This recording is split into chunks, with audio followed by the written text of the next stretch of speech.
John 1:17 studies the dead ring world drifting outside the viewport and listens to Cortana's voice crackle. The Forerunner artifact on the table glows in pulses that match the strange dark signal she has found out in deep space. If he activates it, the device will open a path to the source of that signal, to something that hunts whole galaxies the way the Covenant hunted single worlds. If he does nothing, that signal keeps spreading, touching more human colonies, twisting more AIs. He places his gauntlet on the artifact, says do it, and slipspace tears open around him in a blinding flash. The sky above the citadel splits like glass. On the Presidium ring, citizens look up from cafes and gardens as a jagged green-white wound opens in space. Air trembles. Holograms flicker. A thunderclap rolls down the ward. On a CSEC docking bay, Officer Garin Vicario, no relation to the famous Garrus, he always has to say, drops his cup of synth coffee as a dark object screams down from the rupture. The object hits the deck with enough force to crumple metal. Alarms howl. Red lights strobe. Atmosphere roars toward a new hole torn in the bay wall. "Seal that breach," Garin shouts, boots sliding on the vibrating floor. Before anyone can move, the thing that fell stands up. It is a giant in green armor, taller than a Krogan in full battle gear. Its visor glows gold. Its heavy boots slam as it runs toward the breach, not away from it. He does not know where he is. The HUD in his helmet is chaos. The coordinates make no sense. Cortana's voice cuts in and out, chopped by interference he has never seen. New environment, new physics. "You're not in UNSC Space, Chief," she says, already working. "But there's a hole. If this station decompresses, a lot of people die." Master Chief does not need more. He sprints through thin air as atmosphere tears at him. His shields hiss and flare blue as the wind tries to drag him out into space. He slams his shoulder against a half-loose cargo crate, servos screaming, and forces it into the gap. The crate jams in place, blocking most of the breach.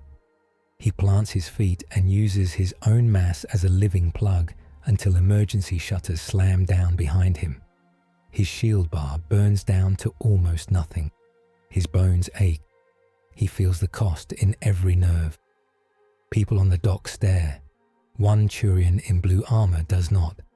Garrus Vicarian raises his rifle a little, eyes narrowed. "Okay," he mutters. "What the hell are you?" Behind him, a human in N7 black and red walks out from the smoke. Shotgun low but ready. Short, dark hair, hard eyes. She looks at the giant in green and does not flinch. Commander Shepard studies the new arrival, then the sealed breach, then the stunned civilians. "Whoever he is," she says, "he just saved my station." Sirens still cry. CSEC officers move to secure the area. Medical teams hurry in. A child sobs as her mother hugs her tight. Master Chief stands still, catching his breath, sensors checking for more threats. This place is not any human station he knows. The architecture is too smooth, too bright. The people are too mixed. Humans, Turians, Asari, Solarians. Alien chatter fills local channels. But one thing cuts through to his systems. An old, cold feeling at the back of his mind. He is being scanned by something very big. Cortana whispers inside his helmet, "Chief, there's a massive structure around us, artificial, central hub. And there's another signal, not Forerunner, not Covenant, not Flood, different, dark." It noticed the slipspace breach. He looks up at the sky inside the vault of the Citadel's arms. He cannot see the thing watching, but he knows it is there. Codex note: Mjolnir armor turns a Spartan into a walking tank, but its shields and power systems still have hard limits under new physics. Alliance control rooms light up with alerts. On the human embassy level, Admiral David Anderson watches a feed from the dock. His jaw tightens when he sees the breach, then drops when he sees the green armored giant block it with his own body. "That's not in any file I've seen," he says quietly. Beside him, Councillor Udiner fiddles with his tie in anger. Then he's unauthorized, unknown, possibly Cerberus.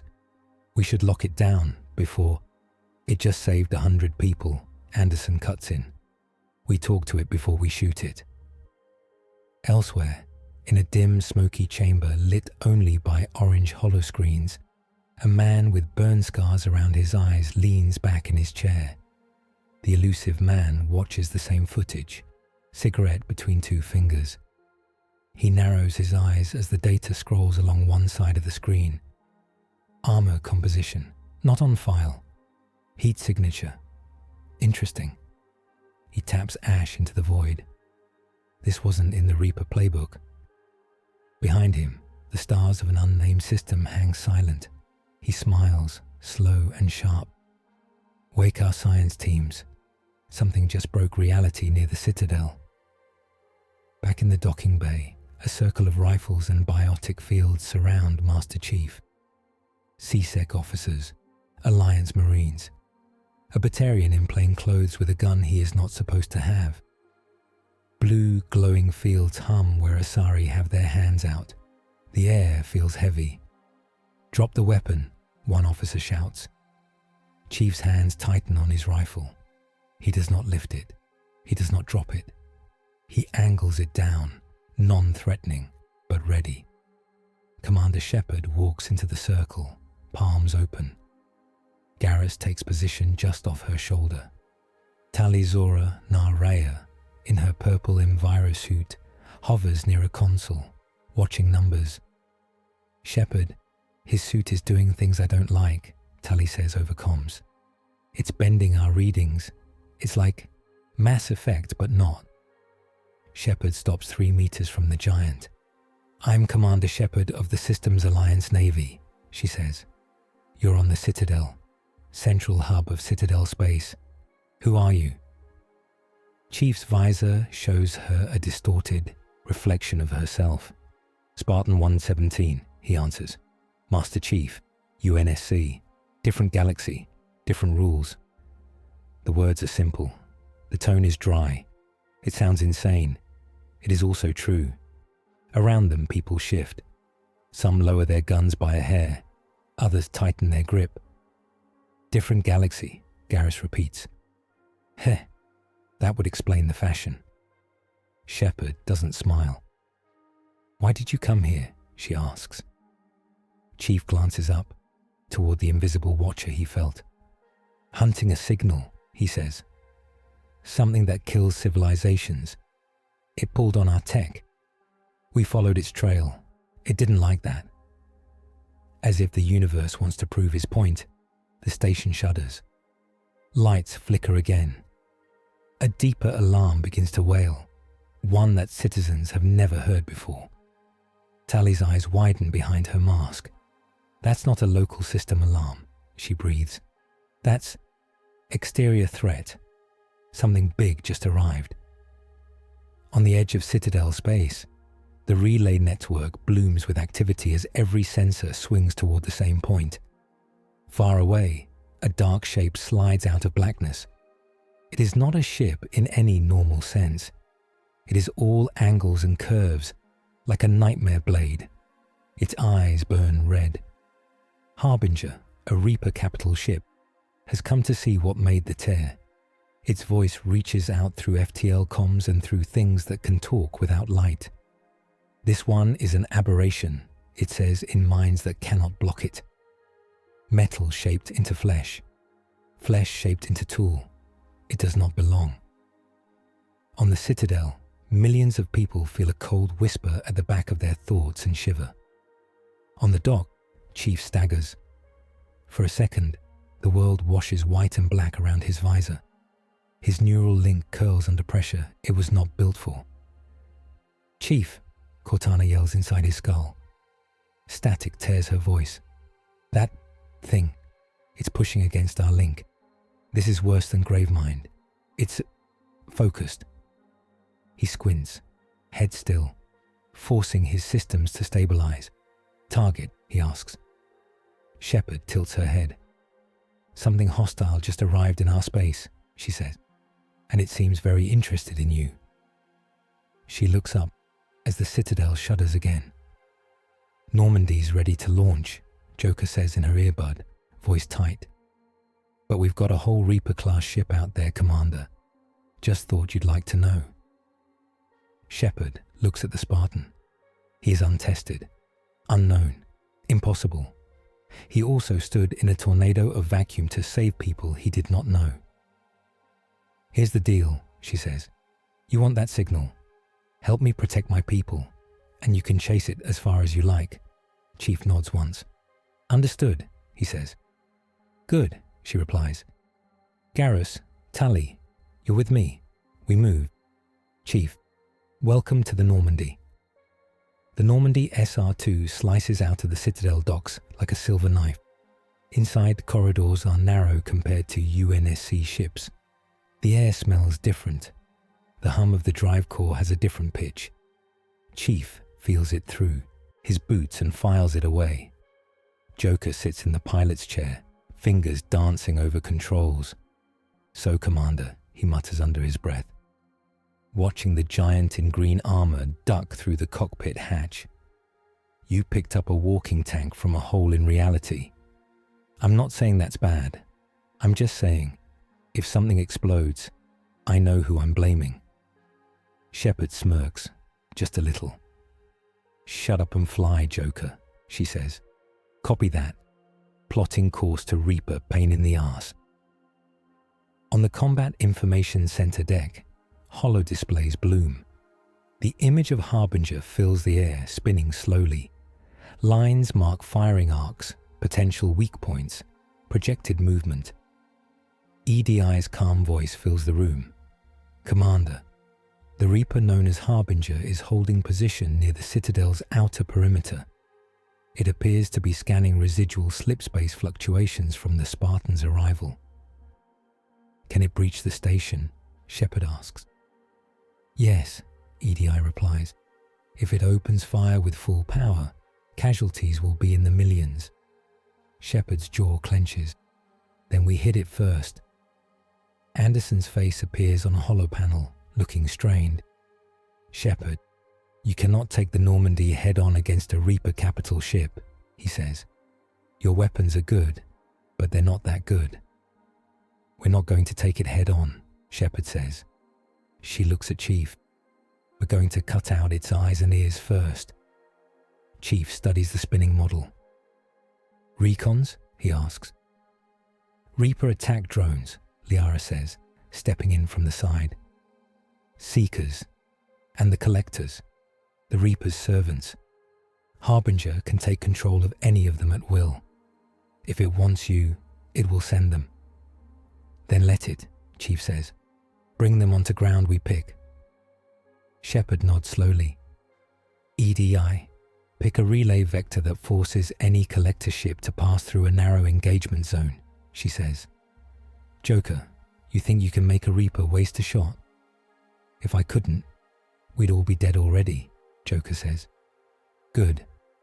We lure out a Collector cruiser. We board it. We find out what Harbinger wants with you, Chief, and we make sure it doesn't get it. The trap is set at a human agricultural colony called New Dawn. Fields of grain sway under a soft sun. Kids play near irrigation canals. Farmers check readouts on Omni tools.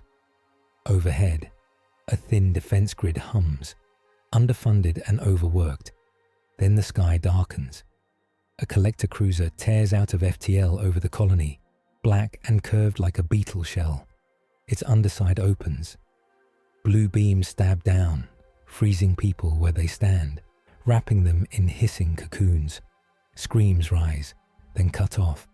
On the far side of the system, the Normandy drops out of FTL. Contact, EDI says calmly. Collector ship on attack vector. It has not detected us. Not yet, Joker mutters. Bring us in, Shepard orders. Tally, Garrus, Chief, gear up. We're going to board.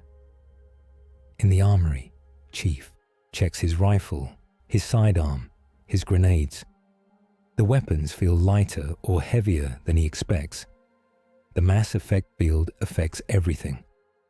Cortana tweaks friction values, recalibrates targeting. Gravity's a bit different, Chief, she says, but your suit can adapt. Just try not to fall out of any airlocks. He does not answer. He does not need to. Garrus slaps a fresh thermal clip into his sniper rifle. Never thought I'd be doing this with a walking tank from another galaxy, he says. Kind of makes the old C-Sec days look boring. Tally checks the seals on her suit for the third time. Just stay between me and anything that wants to shoot me, she tells Chief. I'll do my job, he says. Shepard strides in, black N7 armor catching the light. Our goal is simple, she says. We get in, we punch a hole in their command nodes, and we get out with as many colonists as we can. We fall back to the Normandy on my mark. Chief, your point. Understood, he says. Iconic lineup. Shepard at the center, N7 glowing. Garrus at her right, visor and narrow glow. Tally at her left, shotgun ready. Master Chief towering behind them, rifle braced across his chest. The squad stands together in the open shuttle bay, the Normandy's lights framing them. Even Joker goes quiet for a second, watching on his monitor. Okay, he whispers. That's actually pretty cool. The Mako shuttle launches, engines roaring. It streaks through space, weaving between pulses of hazy orange light as the collector ship notices and opens fire. EDI, give me a path, Joker yells, fighting the controls. Uploading evasive pattern Omega-7, EDI replies. The shuttle shudders as a near miss rocks it. Everyone hold on, Joker grunts. We're making an entrance. The shuttle slams onto the collector ship's hull. Mag locks clamp. The hatch blows. Air howls into vacuum, then is cut by the suit fields. Chief steps out first, boots sticking to alien metal. The surface under his feet is organic and wrong. It pulses, like a dead thing still trying to move. Cortana, map this, he says. I'm trying, she snaps. But this place is half ship, half something else. Reaper biotech. It's like they let a machine grow a body. They cut into the hull. Blue light spills out. Inside, the ship is all chitin and bone-like braces and humming tubes filled with blue fire. Collectors swarm toward them, insectoid silhouettes glowing with orange energy. Chief moves. He is a blur of controlled violence. He uses the low gravity, pushes off walls, twists in midair. His rifle barks in short, precise bursts. Heads pop, limbs spin away. Shields flare as shots hit. Shepard is right behind him. Her shotgun roars, slamming collectors back in sprays of sparks and armor shards. Garrus picks off flying drones with pinpoint shots, each pull of his trigger a kill. Tally drops drones with hacked overloads that send them crashing to the floor. They push toward the ship's central chamber. The air gets colder. The walls pulse harder. They pass cocoons. Human shapes inside frozen in fear. Cortana, Chief says. Can we get them out? Not fast enough, she replies, voice tight. You rip one of those open without the right tools. You kill whoever's inside. We have to get to the command core and shut this whole system down. Shepard hears that. She's right, Shepard says. We save who we can by stopping the source. The words taste like ash, but she moves forward. They reach the central chamber. A vast column of blue light rises from the floor to the ceiling, passing through a huge sphere packed with more pods. Energy crackles. Reaper tech hums. Commander, EDI says in her ear, that is the main control node for the collection process. Then we take it out, Shepard says. Chief. He's already moving. He dives through a storm of seeker beams, shield meter ticking down, and slams a plasma charge into the base of the column. Sparks leap. The tower's hum shifts. Charge is set, he says. Ready on your mark. Then the chamber freezes. Collectors stop moving. A voice fills the air, heavy and harsh. This husk is mine. A golden glow flows over one of the biggest collectors. Its eyes go bright. Its armor freakishly reforms.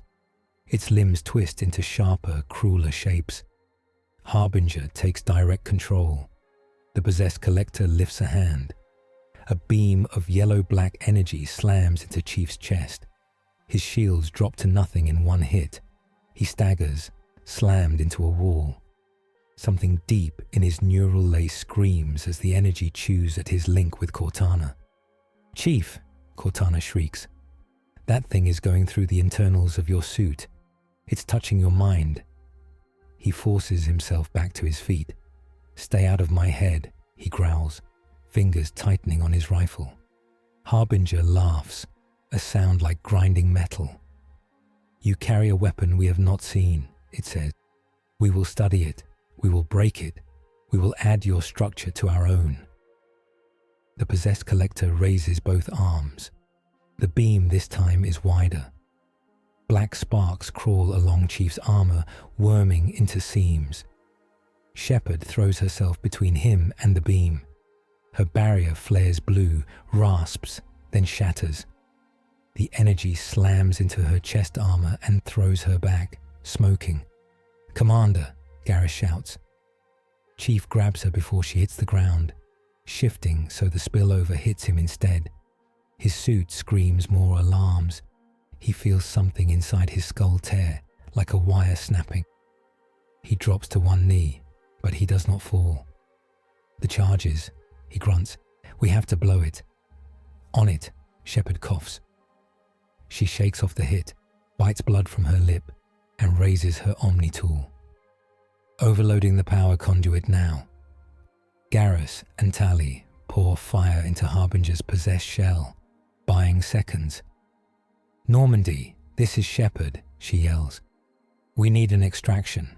Window. Now." "Your window is about to open," Joker says. "I suggest you jump through it." The charges go off. Blue-white light erupts up the column, shattering the sphere. Pods burst. Energy floods the chamber. The collector bodies convulse, then fall limp. The possessed shell Harbinger was using flares and collapses, burned from the inside. The whole ship begins to die. "Run!" Shepard shouts. They run. They sprint through corridors that are coming apart, walls buckling. Fire pours from ruptured vessels. Zero-G pockets throw them sideways. Chief grabs Tali by the arm and flings her toward a solid deck, when a section behind her tears loose. They dive into the shuttle.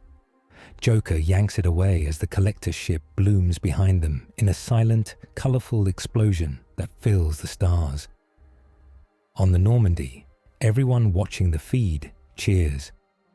On the Citadel, citizens see a distant light and think, for 1 second, that maybe the monsters in the dark can be killed.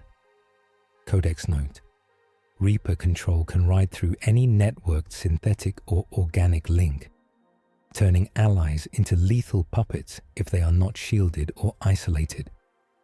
Later, in the Normandy's war room, the cheering stops. Holo displays show the colony below. Half the fields are burned.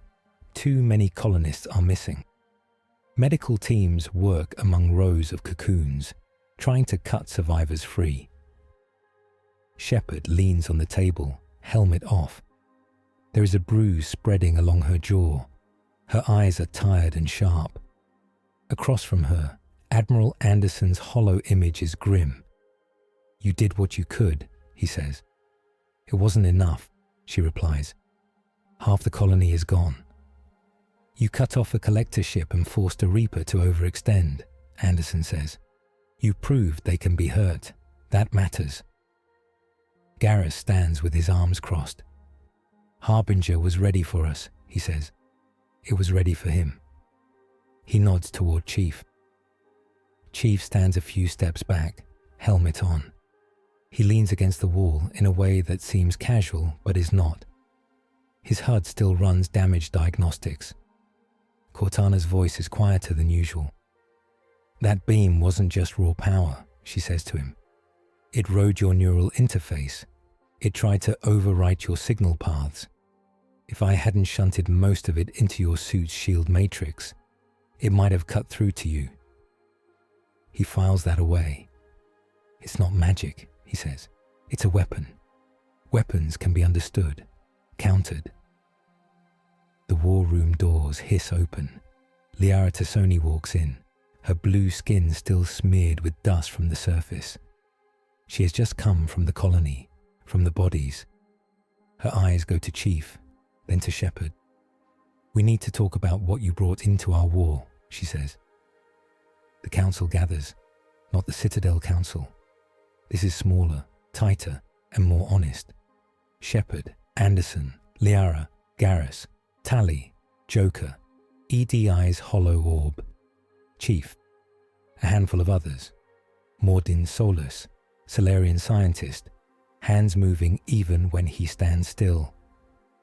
Miranda Lawson, human, with a Cerberus badge on her shoulder, arms clasped behind her back.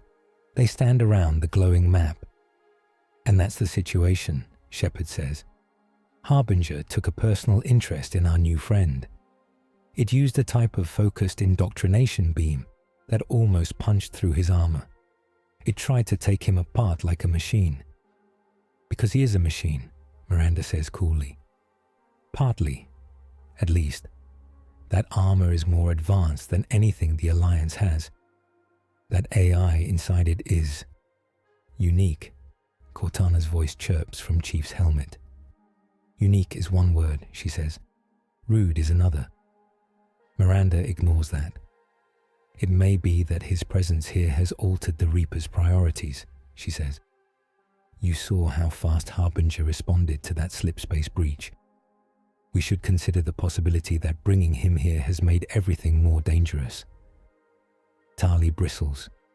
More dangerous than the Reapers eating whole civilizations and turning them into their pets, she snaps. It's not about blame, Morden says quickly. Reapers already active. Threat level existential. New variable introduced. Must account for it. Spartan's arrival. Big spike in data. Reapers curious. Curiosity may equal increased aggression. Need to model both. Anderson looks at Chief. What do you think? He asks. Chief thinks in simple terms. In my war, he says, we had the Covenant, the Flood. They were going to kill everything. The Forerunners tried to use perfect, clean solutions. Big weapons. They wiped themselves out. The UNSC got by with what we had. Small teams. Hard choices. You don't win wars like this by hoping the enemy ignores you. Liara folds her arms. But in your war, you were part of the system, she said. Here, you are not. You're alien. Your tech runs on rules our enemies can learn from, just like we can. Harbinger already took one shot at your mind. Next time, it might not miss. You're saying he shouldn't fight? Tali asks, disbelief in her voice. I'm saying we can't just throw him at every problem because he looks like an answer, Liara replies. That's how you lose everything when he breaks. Garrus nods slowly. She's right about one thing, he says. We need to be smart, not just lucky. Shepard looks between them. So we have a choice, she says. We treat Chief and Cortana like a weapon to use until it breaks. Or we treat them like allies with limits. We plan around those limits. We pick our battles. Miranda's mouth tightens. With respect, Commander, she says, we don't have the luxury of babying our assets. The Reapers will not wait for us to feel comfortable. If Harbinger fears what this Spartan can do, that is all the more reason to use him every chance we get. Fear is not the same as respect, Liara says.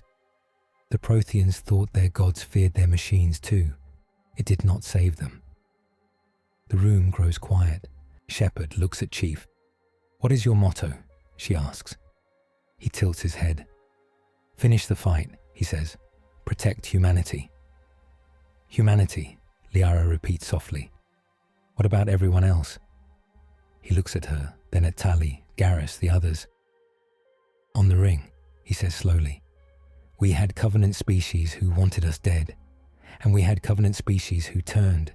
Elites. We fought beside them. We bled beside them. Mission changed.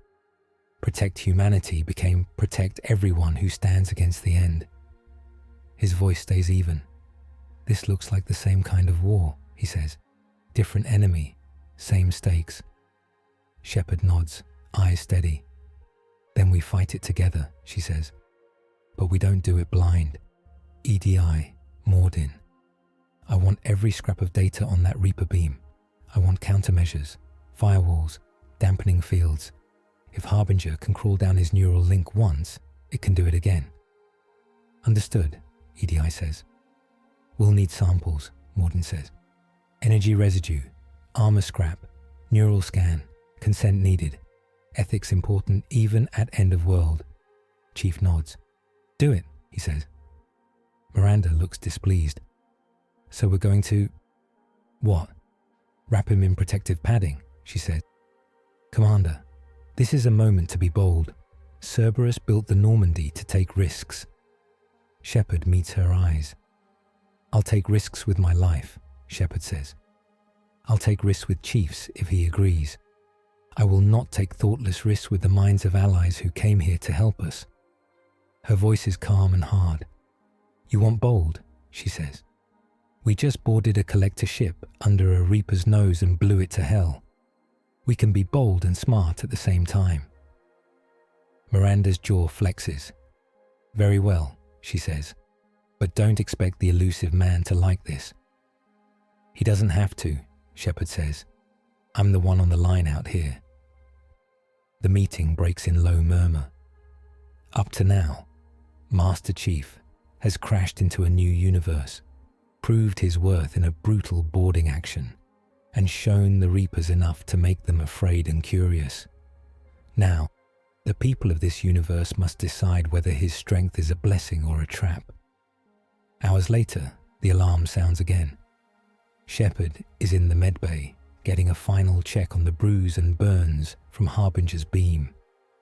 Chief stands nearby, letting Mordin run scanners over his armor. "Interesting," Mordin mutters. "Armor uses kinetic barriers and energy shields. Different principles than mass effect fields, but similar outcome. Reaper beam left residue. Strange, like data burn, as if it tried to write new code into cells." Before he can say more, EDI's voice cuts in. "Commander, I am detecting a new Reaper presence. Smaller than Harbinger. Different energy signature. It is not approaching the Citadel. It is moving toward the Spartan slipspace trail." Shepard hops off the table. "Bridge," she says. "Now."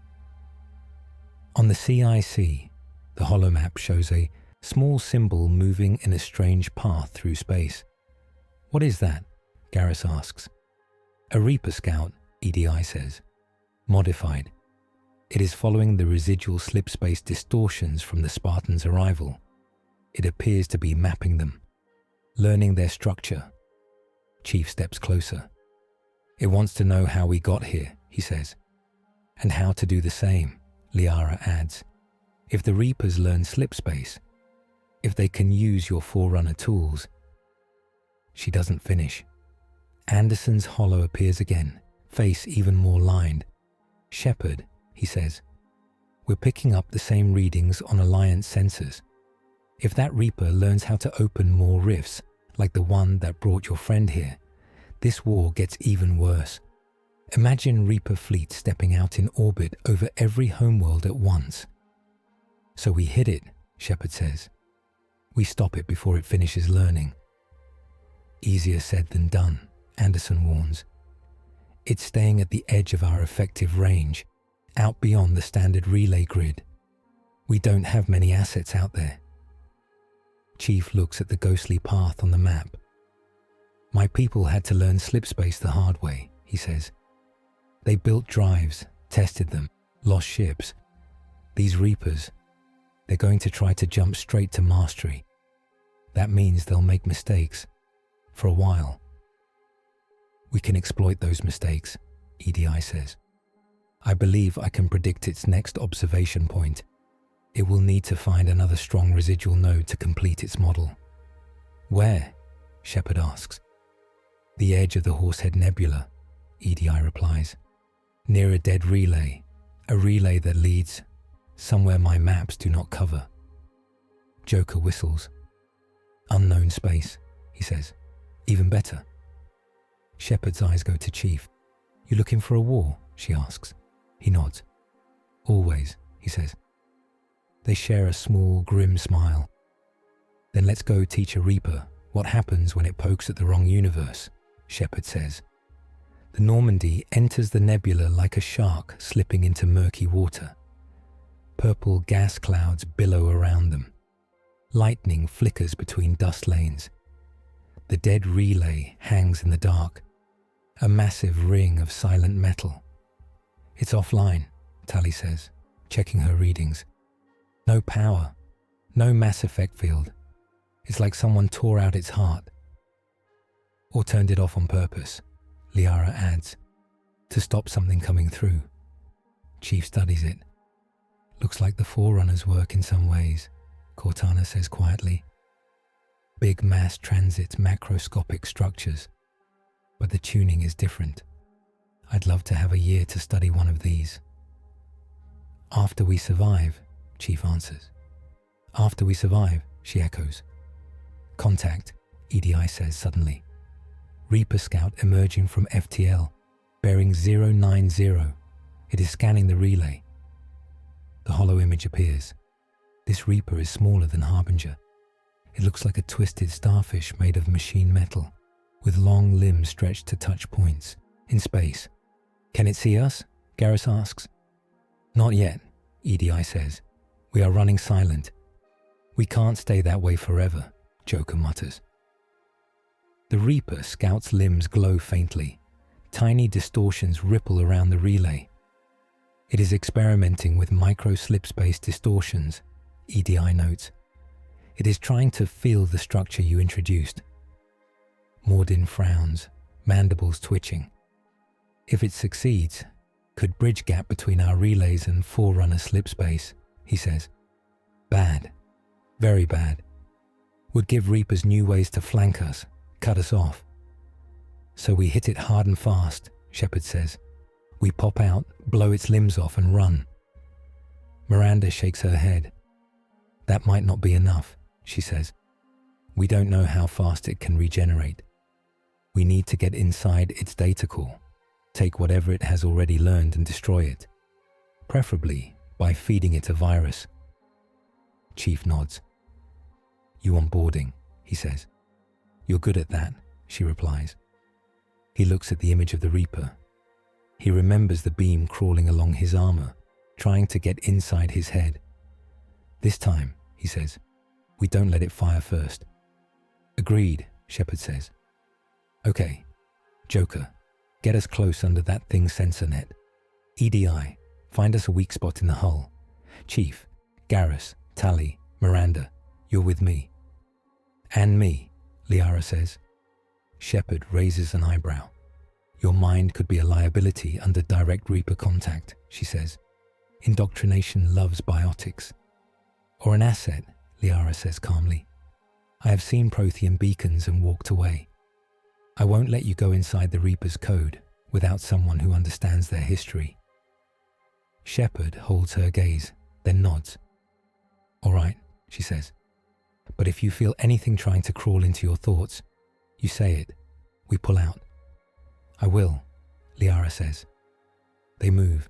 Another iconic lineup, smaller, tighter.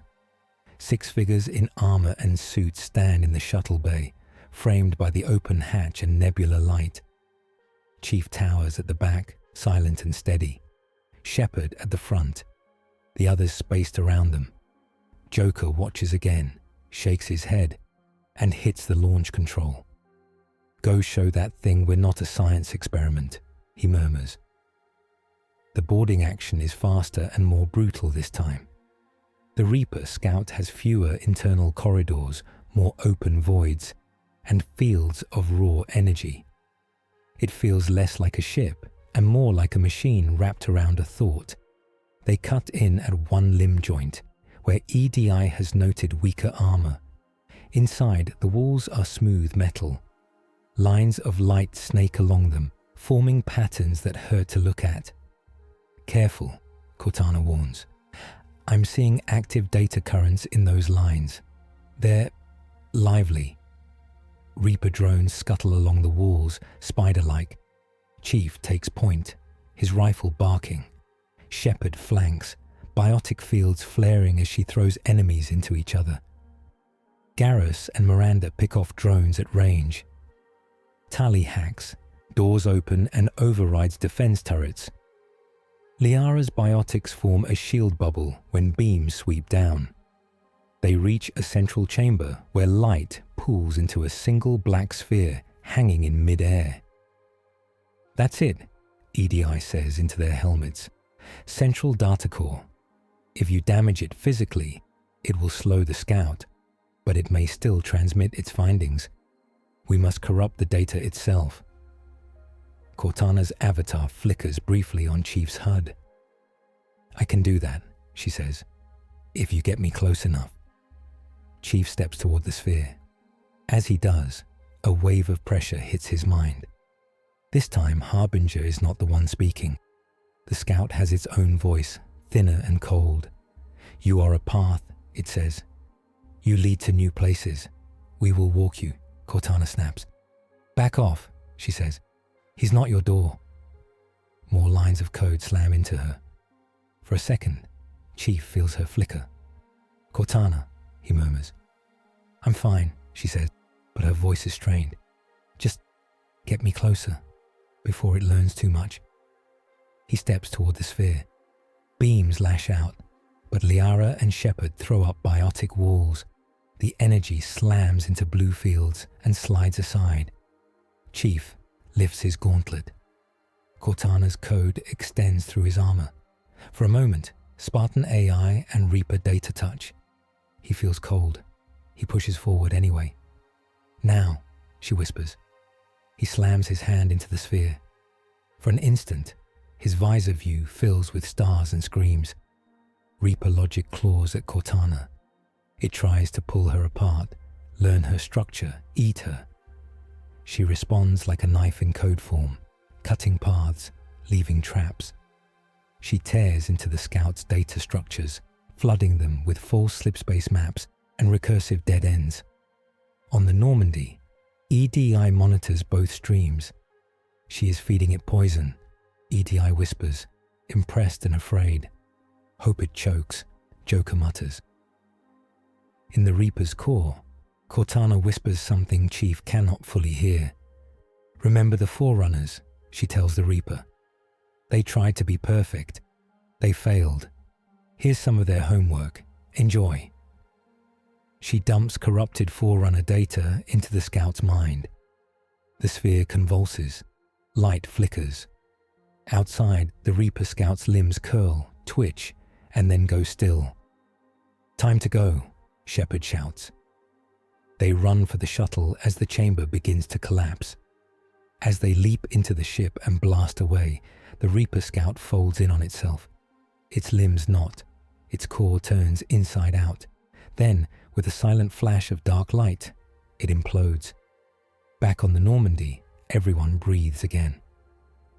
"We did it," Tully says softly.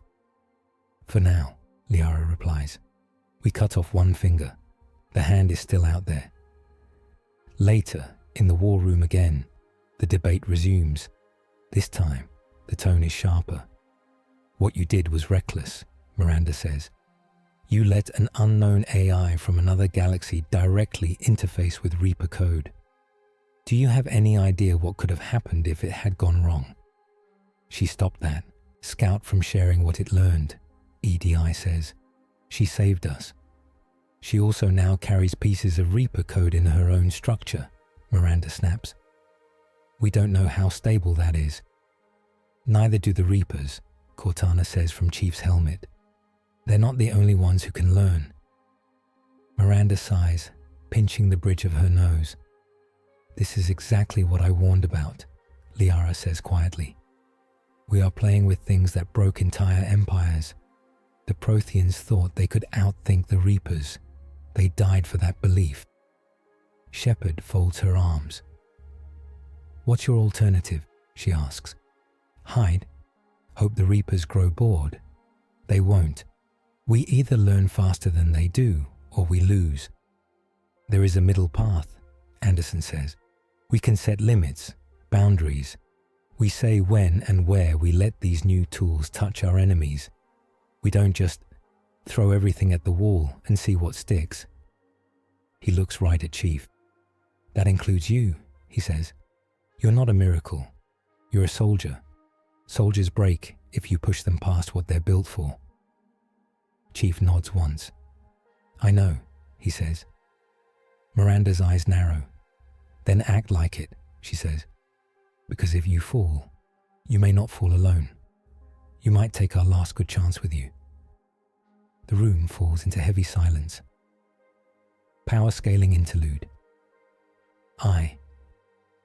In simple terms, the Reapers can hurt Master Chief because their beams do more than burn metal. They attack the data layers that link his brain, his armor, and Cortana.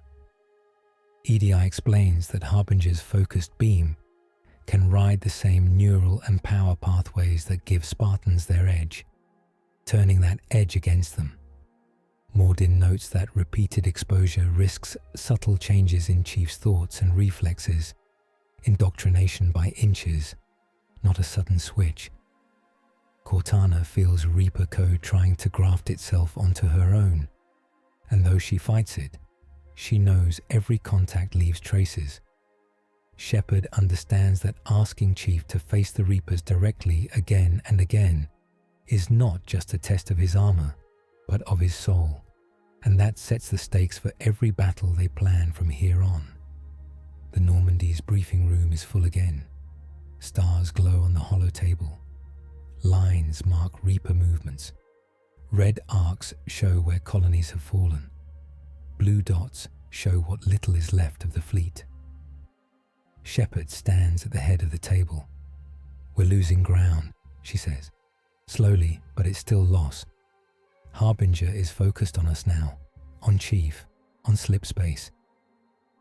EDI brings up a new image. It is a knot of glowing lines wrapped around the relay network, like a spider web on top of another web. This is what we have learned, she says. The Spartans' arrival tore small wounds in space near key relays. The Reapers are probing those wounds. They call to them. They try to shape them. Mordin zooms in on one point. See here, he says. Slipspace scars at relay edge. Different from normal mass effect flux. Reapers poking. Trying to use both systems at once. Dangerous. Like wiring two bombs together and hoping for a better blast. Standard counters can't reach into that layer, Liara explains. Our ships operate inside mass effect physics. Slipspace is a different sea. We cannot sail it. Harbinger is trying to learn how. Anderson's hollow flickers in. If the Reapers learn to blend those systems, he says, they could bypass the relays. They could appear anywhere, anytime. No warning, no choke points. All our strategy depends on the relay network being predictable. Miranda nods. This is why Harbinger is risking scouts and drones, she says. It wants a new road into every sky. Chief studies the map. Where is the biggest scar? He asks. EDI marks one spot in bright yellow. Here, she says, a dead system off any normal trade lane. We would never go there without a reason. But Harbinger's signals cluster around it. Something there is acting as an anchor, a lab, a staging point. Liara looks closer. Her eyes narrow. That symbol, she says. Those readings. That's not just Reaper. There is Prothean structure there. And something else. Older. Wrong. Great, Joker mutters. So we've found the galaxy's worst science fair. Shepard points at the yellow mark. Harbinger is not just poking holes, she says. It's building something. A bridge, maybe. Between slipspace and relays. We can't let that stand. Anderson frowns. We can't reach into slipspace, he says. We can't strike it directly. All we can do is hit whatever they've built in our own physics. Then we do that, Shepard says. We find their anchor. We destroy it. EDI? I have traced Harbinger's command signals, EDI says. A file appears. A human face, male, sharp eyes, short hair. They route through a new ground asset. A human N7 operative gone missing 3 weeks ago. Commander Elias Voss. He is now acting as Harbinger's hand in that system. Voss? Anderson's voice goes flat. He was one of our best. Special ops. Deep cover. He didn't defect. He was taken. Indoctrinated, Liara says softly. Miranda's jaw tightens. If Harbinger is using him as a node, she says, then bringing him down could break the anchor network. At least for now. Shepard's eyes meet Chief's. Antagonist A, Joker says under his breath. Great. Chief says nothing, but he understands what they are asking. Send us in, he says. We take Voss down. We break the anchor. We cut Harbinger off from the scars. Anderson hesitates. This won't be like boarding a collector ship, he warns. You're going into a zone where physics itself is wrong. Voss is an N7 with full Reaper backing. He may be able to hurt you in ways we don't understand yet. Chief's answer is simple. We fight with what we have, he says. Shepard nods. Then we move, she says. We hit their lab before they finish the bridge. The system is dark when they arrive.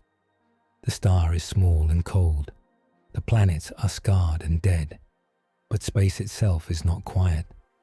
Purple rips hang in the black, like frozen lightning. Ships that have come too close drift in pieces, twisted by strange forces. Relay-style structures and forerunner-like rings float together in a clumsy, ugly shape. That's not a station, Tally breathes from her console.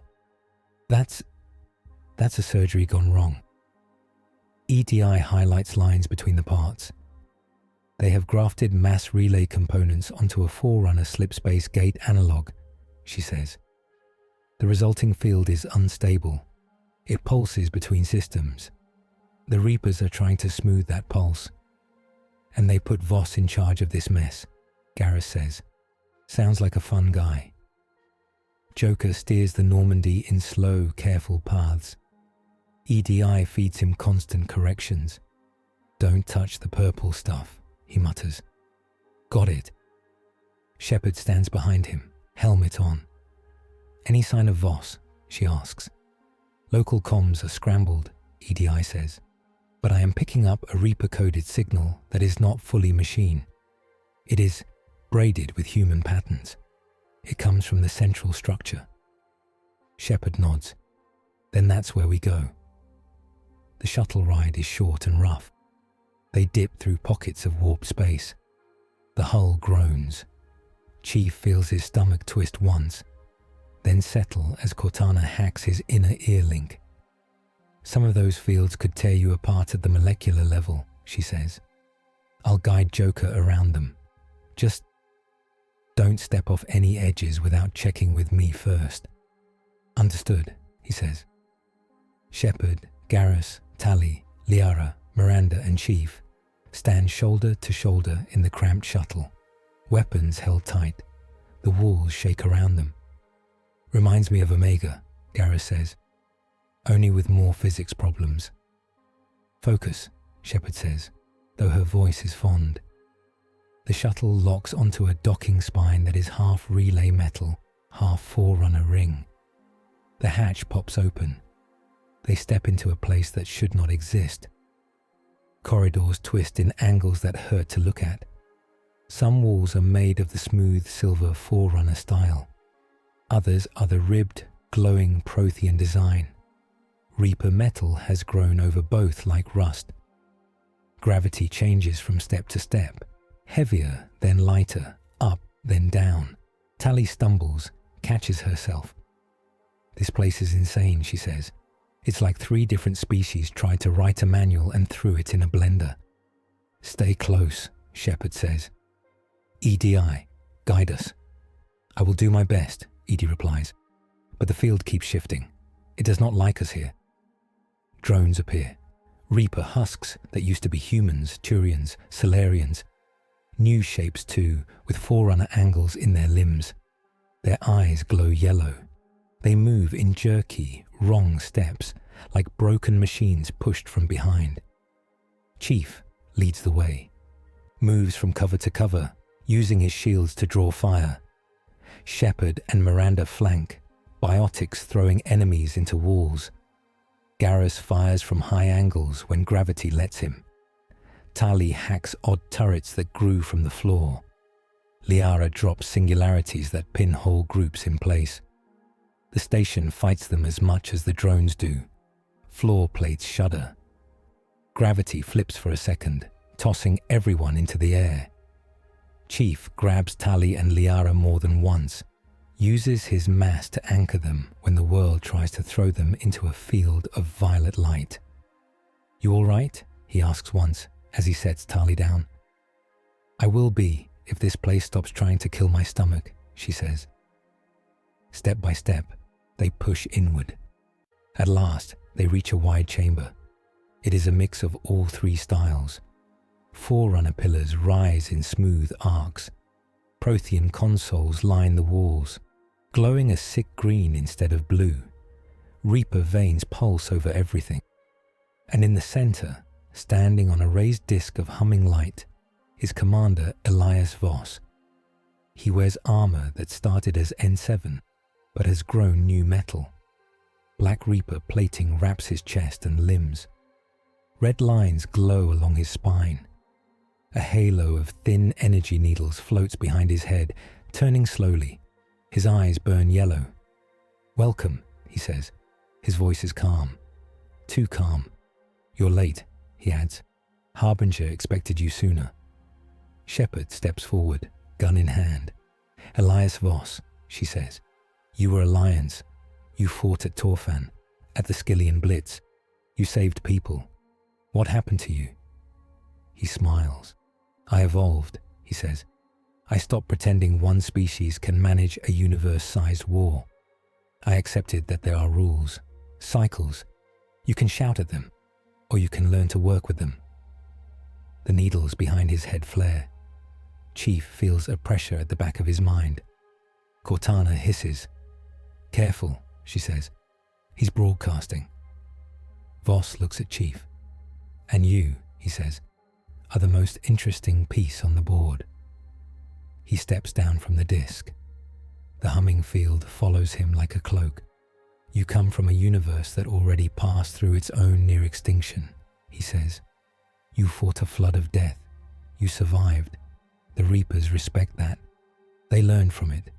They see you as a natural fit." Chief lifts his rifle. "I'm not here to fit," he says. "I'm here to stop this." Voss sighs. "You're still thinking in small terms," he says. "Look around you. 3 great works, Forerunner, Prothean, Reaper, all trying to solve the same problem. How to keep life going without letting it burn the galaxy down. They failed because they clung to their pride." He raises a hand. The needles behind his head tighten. A beam of dark light lashes out and hits Chief's chest. Chief's shields flare, then fail. The beam punches through the armor and into him. It is not heat. It is not force. It is a hand reaching along his neural link, fingers of code and thought scraping at his mind. He hears whispers that are not words. He sees flashes of Forerunner cities burning, of rings firing, of Prothean fleets torn apart, of worlds he has never seen and worlds he knows. "Chief," Cortana cries. "He's using Harbinger's trick, but tuned to you. He's using your own interface as an entry point." Chief drops to one knee. His vision doubles. The room spins. For a second he sees Voss as a shining angel. For another, as a crawling insect. Voices tell him he can end the war if he just lets go of one small thing. Control. "Stop fighting," Voss says gently. "You don't have to carry this alone. Give the Reapers your data, your slip space, your war lessons. In return, they will let this cycle live a little longer. Fewer worlds will burn. More children will grow up. Isn't that what you want?" Shepard raises her gun. "Get out of his head," she snarls. She fires. Bullets hit Voss's chest and head. The armor ripples. Some shots pass through as if through smoke. Others spark and vanish. Voss does not even flinch. "You can shoot later," he says without looking at her. "Right now, your friend is deciding how many people need to die." The beam tightens. Chief's hands shake. He sees another path. If he lets Voss and Harbinger map slipspace fully, the Reapers gain more reach. But they promise, in 1,000 whispers, to use it efficiently. Fewer worlds hit. Fewer cycles needed. He sees children on some colonies growing up safe while others burn. He sees his own home universe left alone as payment. All it costs is trust, and the use of the Forerunner artifact as a shared tool. It is a neat, clean lie. A part of him wants to believe it. He is tired. He has always been tired. Cortana feels his doubt. "John," she whispers. She almost never uses his name in the open. Remember Reach. Remember the Ark. Every time someone offered an easy way out, there was always a bigger bill. Images snap into place. Halsey's cold eyes, Johnson's grin, Noble Team's last stands, Truth's sermons, the Flood's threat to end the war save them all. The same song, sung by new mouths. He grips his rifle harder. He thinks of the farmers on New Dawn, of the kids on the Citadel who looked up at the breach, of Tally's nervous jokes, Garrus's dry chuckles, Lyra's quiet fury, of Shepard's eyes when she says, "We fight it together." He has one rule: protect everyone who stands against the end. Not some, not the efficient number, everyone he can reach. He growls. "Not your tool," he says. Then he moves. He pushes against the beam, not with code, with raw will carried by armor and muscle and stubbornness. He surges forward, one step at a time. Each step feels like lifting a mountain. The beam burns along his nerves, but Cortana reroutes, cuts links, throws false paths. The pressure spreads out. "Liara," Shepard cries. "Now!" Liara slams her hands together. A purple field erupts around Voss. It does not stop the beam, but it bends it just enough. "Garrus!" Shepard shouts. Garrus fires into Voss's exposed side, where Reaper armor hasn't formed fully. The shots hammer into flesh. For the first time, Voss's face twists. He turns his other hand on Garrus. A beam snaps out. Garrus is flung back, armor smoking. "Garrus!" Tali screams. She runs to him, slides on one knee, checks his vitals. "Alive," she pants. "Barely." Chief reaches Voss. He lowers his shoulder and hits him like a tank. Both of them go down. The beam breaks. The room's lights flicker. Chief pins Voss to the floor. Up close, he can see the Reaper tech pulsing under the man's skin. "You think you can stop what is coming," Voss hisses.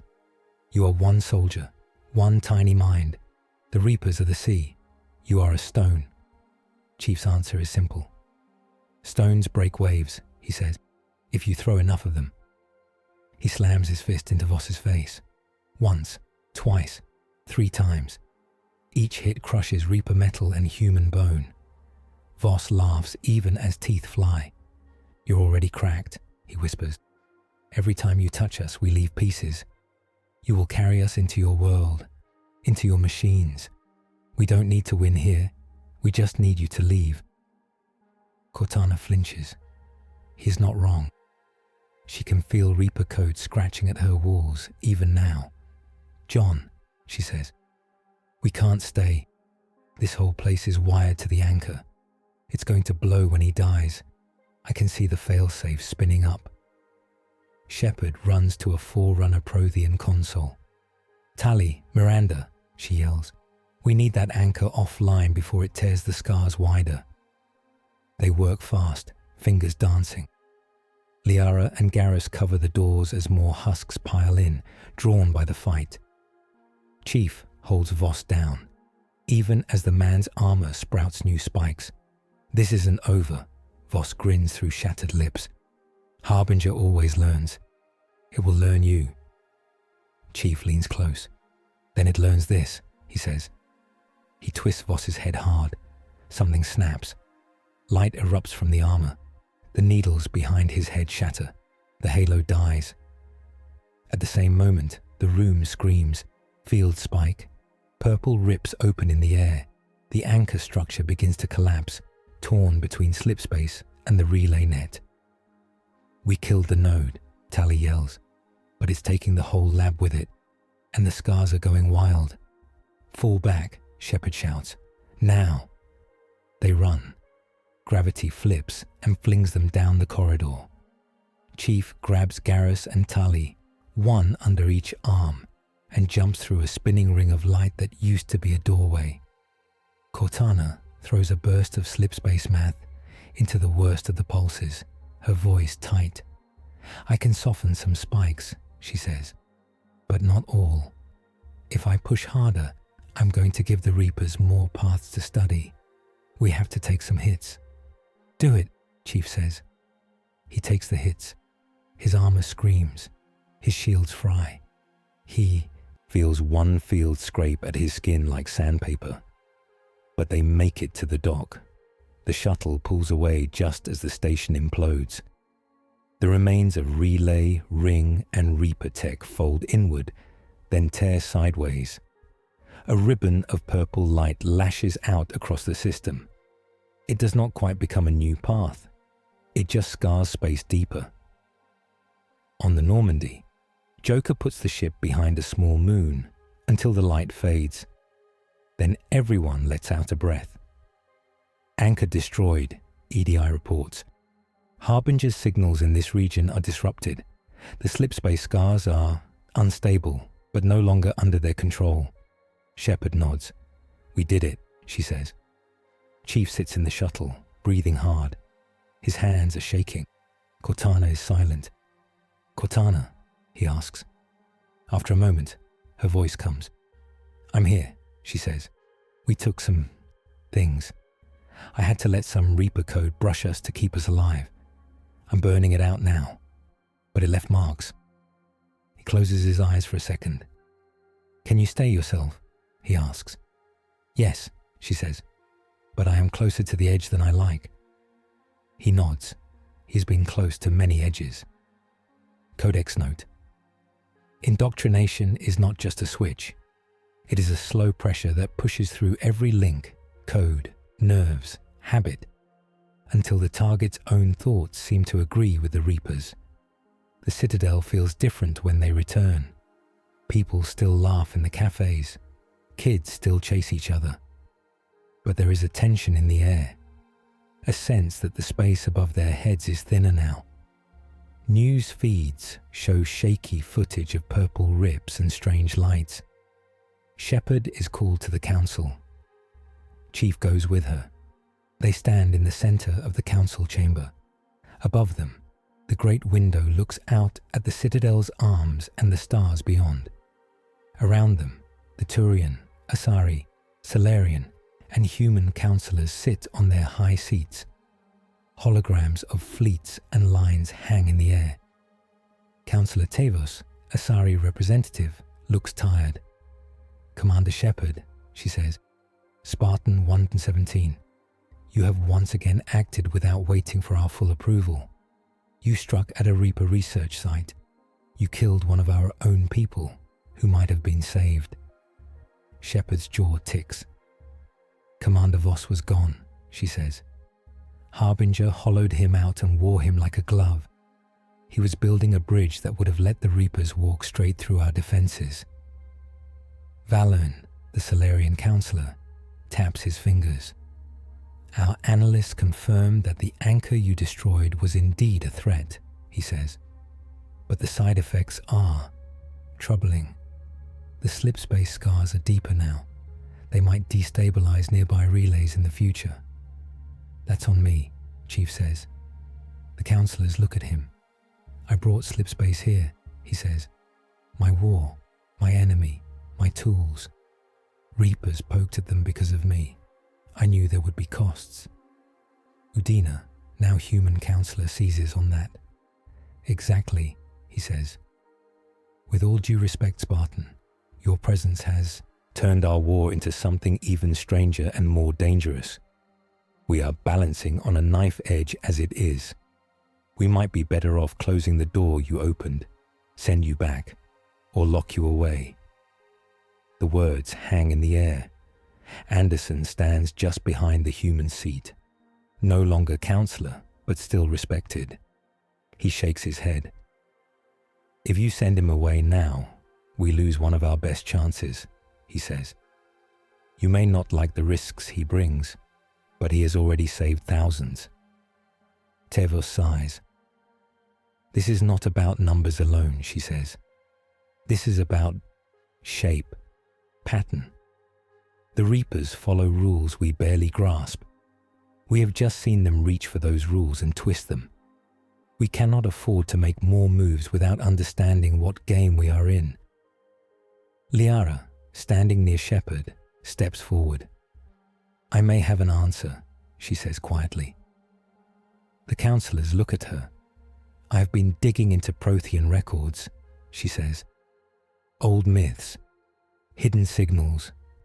There is a pattern. The Protheans did not build the relays. They did not build the Citadel. They found them. Someone else built them. Someone older. Someone who understood the cycles and the Reapers and some other force that sits above them. Valern leans in. You speak of the old theory, he says. A caretaker species. A supreme architect. Not a species, Liara says. An intelligence. A mind. Or minds. The Protheans called it many names. The voice in the core. The child of stars. The judge between fires. We know it by another name now, though we do not say it often.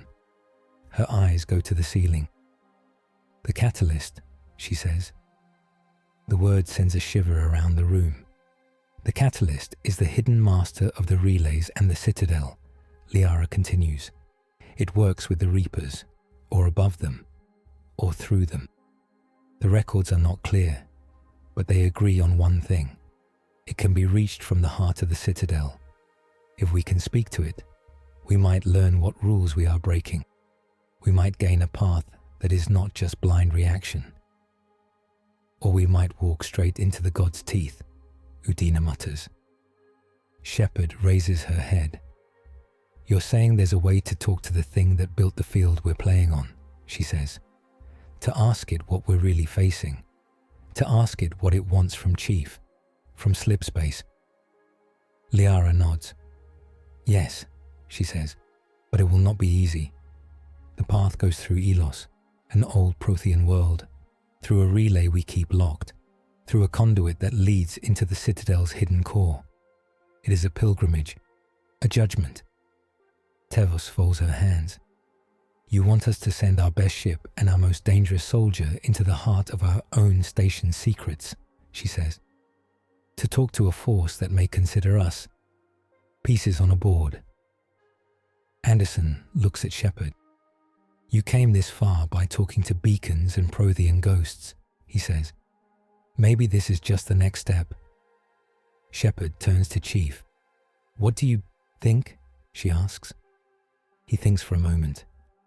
In my war, we found Forerunner records, he says. Machines that tried to tell us why they built the rings. They believed they were saving life by killing it in controlled burns. They thought they were right. They thought we would thank them. We didn't. He looks up at the huge window, at the stars. If there is a mind behind all this, he says, I want to look it in the eye. I want to hear its reasons. Then I want to decide if we accept them. Tevos closes her eyes for a second. When you speak to a god, she says, you must be ready to hear an answer you do not like. She opens them. Very well, she says. The Normandy will travel to Elos. You will seek the conduit. You will enter the citadel's core and attempt to contact this catalyst. Udina bristles. We cannot possibly. We can, Tevos says. We must. If we do nothing, the Reapers will kill us all. If we act without understanding, we may help them by accident. This may be the only way to see the full board. She looks at Shepard. Commander, she says, we grant you this mandate. Go to Elos. Face what waits there. Learn what you can. And pray you come back. She looks at Chief. Spartan 117, she adds. We do not fully understand you. We fear what you carry. But we also owe you our lives. We trust you to stand where we cannot. Do not let that trust be wasted. He nods. I won't, he says. As they walk out, Anderson falls into step beside them. If you get the chance, he says quietly, ask this catalyst one thing for me. What? Shepard asks. He smiles faintly. Ask if it ever considers that the pieces might get tired of being moved, he says, and what happens when they start moving themselves. The voyage to Elos is long and tense. The Normandy slips through relays that are still stable, hugging quiet routes. A small escort of frigates travels with them for part of the way, then peels off when the path gets too narrow. In the medbay, Mordin finishes a deep scan of Chief's neural link. You have scars, he says. Fine fractures along interface. Reaper code scratched, did not fully enter. Cortana blocked most. But there are echoes. Think of them as bruises. If hit again in same place, damage doubles. What happens if they hit too many times? Chief asks. Could cause seizures, memory glitches, personality drift, Morden says. Worst case, indoctrination via trauma. Mind pushed to accept new patterns because old ones broken. Must limit direct exposure. Cortana listens. I can build more firewalls, she said. But each one adds more delay, more lag between thought and action. At some point, you'll feel it. He nods. I already do, he says. Later, in the quiet of the observation deck, Shepard and Liara talk. The stars outside are a slow river. The hum of the ship is soft. What if we don't like what we hear? Shepard asks. Liara wraps her arms around herself. Then we will be in the same place, but with fewer illusions, she says. Sometimes that is better. Sometimes it is worse. Comforting, Shepard says dryly. Liara smiles. I am an archaeologist, she says. We deal in broken truths. She looks at Shepard. What about you? She asks. You already died once. You already came back. You already carry more weight than any one person should. Shepard looks out at the stars.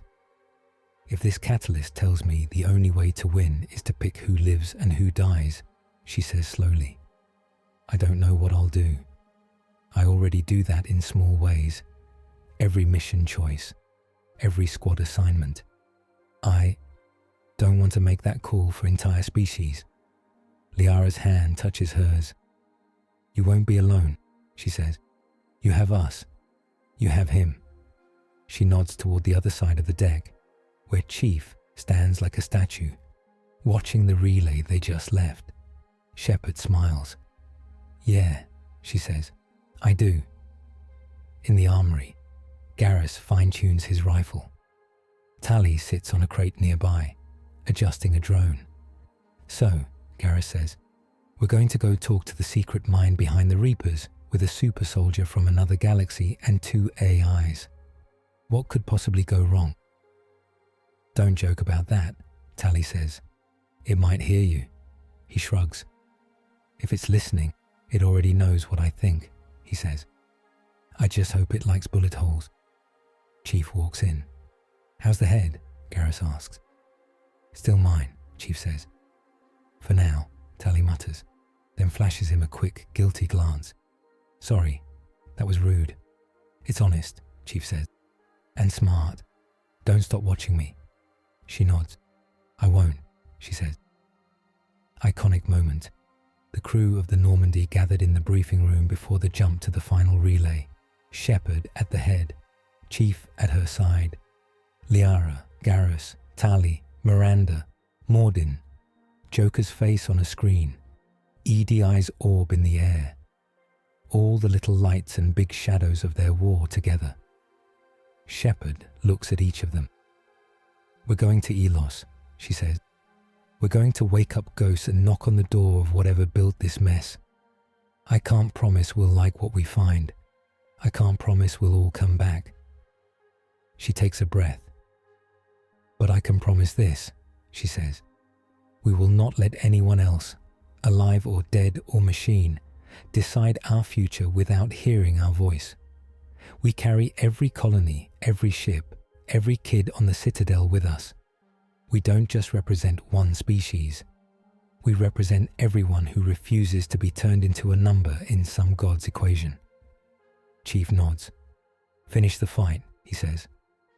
Damn right, Garrus mutters. Let's go ring a bell, Joker says. The Normandy dives into the last relay. Halfway to Elos, the trap springs. The escort frigates have long since turned back. The space around the Normandy is quiet. Too quiet. Something's wrong, EDI says. There is a mass shadow forming ahead that does not match any known object. Joker's hands tighten on the controls. Reaper, he asks. No, EDI says. Different signature. It is closer to the Spartan's slip space readings, but twisted. Chief feels it before the sensors catch up. A tug in his bones. A taste of wrong in his teeth. Cortana curses softly. John, she says, they built something with your data. The shadow unfolds. Out of a crack in space steps a shape that looks, at first, like another Spartan. Same height, same armor lines, same visor shape. Then the details hit. The armor is black and red patched with Reaper metal. Yellow light seeps from the seams. Its helmet has no UNSC emblem. Instead, there is a jagged Reaper glyph where the numbers should be. Its movements are too smooth, too controlled. It stands on a chunk of debris that hangs in space as if it were a floor. Around it, a bubble of warped physics holds air and gravity in a small zone. Contact, EDI says. Unknown rider entity. It appears to be walking on a slipspace node held in local form. The thing looks straight at the Normandy. A voice comes over an open channel. Spartan 117, it says. Echo 117 reporting in. Chief's hand clenches on the rail. Open visual, Shepard says. The image appears on the main screen. The black armored figure tilts its head. This is what your data makes when run through Reaper design, Cortana whispers. A copy, a mirror made of numbers. Echo 117 raises a hand. Harbinger thanks you for your lessons, it says. We have learned your strength, your discipline, your resolve. We offer you a chance to see them used without waste. Who are you? Shepard demands. I am what happens when a weapon stops pretending it is a person, Echo 117 says. I am a path with no hesitation. I am the version of him that does not flinch when told to sacrifice a world to save 1,000. Chief looks at the screen. Not interested, he says. Echo 117 laughs softly. You say that now, it says. But you will see. Every choice you make bleeds. You could stop the bleeding. You only have to be as honest as I am. The bubble around Echo expands until it touches the Normandy. Space twists. Alarms scream. Slip space intrusion, EDI shouts. It's trying to pull us into its pocket field. Shields up, Shepard yells. Joker, keep us clear. Trying, Joker grunts, fighting the controls. But it's not normal gravity. It's like the space around us wants to be somewhere else. Echo 117's voice stays calm. You can't run, it says. Not from yourself. Chief turns. Open the airlock, he says. I'm going out. Shepard stares at him. You want to fight that thing hand to hand on a piece of broken space, she says. Yes, he says. It's built for this. So am I. Cortana is silent for a second. From a tactical standpoint, she says slowly, this is insane. From every other standpoint. Yeah, we were always going to end up here. Shepard meets Chief's visor. If there is any sign they are taking you over, she says, I pull you back. I don't care what path you think you have to walk. He nods. Understood, he says. Minutes later, he steps out. The Normandy's airlock opens into Echo's bubble. For a second, he hangs in raw vacuum. Then gravity catches him. The sky is wrong, star-smeared, relays stretched.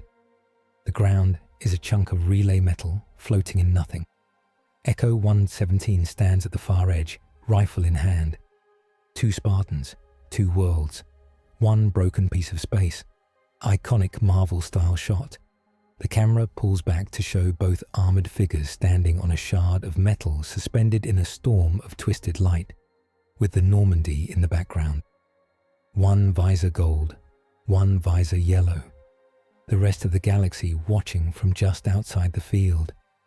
Echo raises its rifle in salute.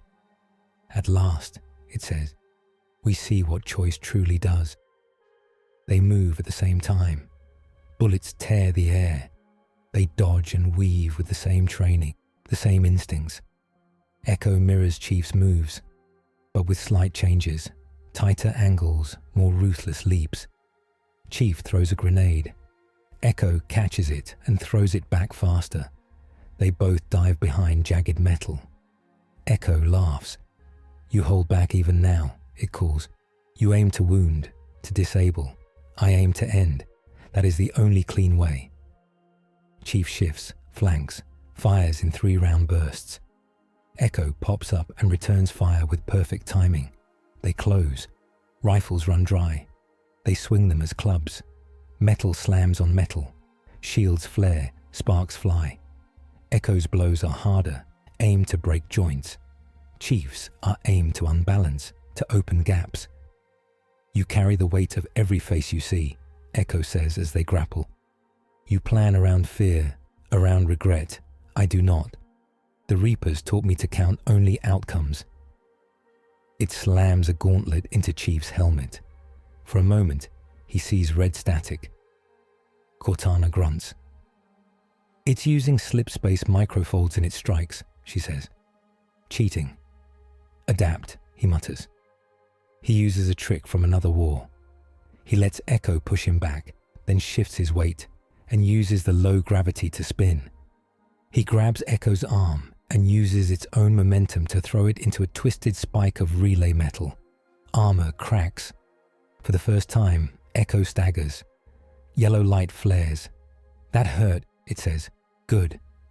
It stretches out its hands. The bubble shudders. Slip space pulses. Echo pulls that pulse into itself like a cloak. For a second, it is in 3 places at once. Chief takes a hit from one angle, then another. His shields collapse. He feels one strike dig into the same neural scars Voss opened. Cortana yells something he cannot hear clearly. His vision narrows. On the Normandy, Liara and Tali watch the monitors. He's taking too many hits, Tali says. We have to pull him in. We can't, EDI says. If we break the field now, the backlash might tear him apart. And the ship. Miranda paces. This is what I warned about, she says. They are using him as a gateway. Every strike is another scan. Shepard's fists clench. Chief, she says on the open channel, remember why you're there. You are not just fighting him. You are showing him there is another way. Echo hears that. There is no other way, it says. There is only faster and slower ends. Your slow end is messy. Mine is clean. Chief pushes himself up. He hurts. He thinks of kids again, of colonies, of Reach and Earth, of New Dawn, of all the lives he could save by giving up the idea that each one matters on its own. He thinks of what that would make him. Not a soldier, not even a machine, just a number cruncher with a gun. He straightens. I'm not a Reaper, he says. I'm a soldier. Soldiers don't get to pick whose life is worth more. We just stand where we can and hold the line. Echo tilts its head.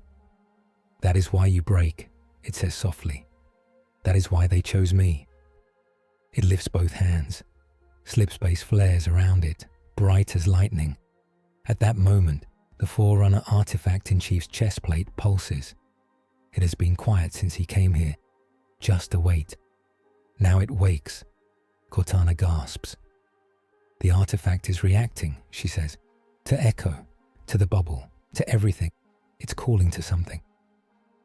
A new voice spills through the field. Not Reaper, not Cortana, not EDI. It is deep and cold and distant, like a star that has been watching for a long time. This path is not for you, it says. Echo freezes. The bubble shakes. On the Normandy, alarms spike. Field instability rising, EDI warns. If it collapses now, the resulting tear could drag us into raw slipspace. We would be lost. Then we hold, Shepard says.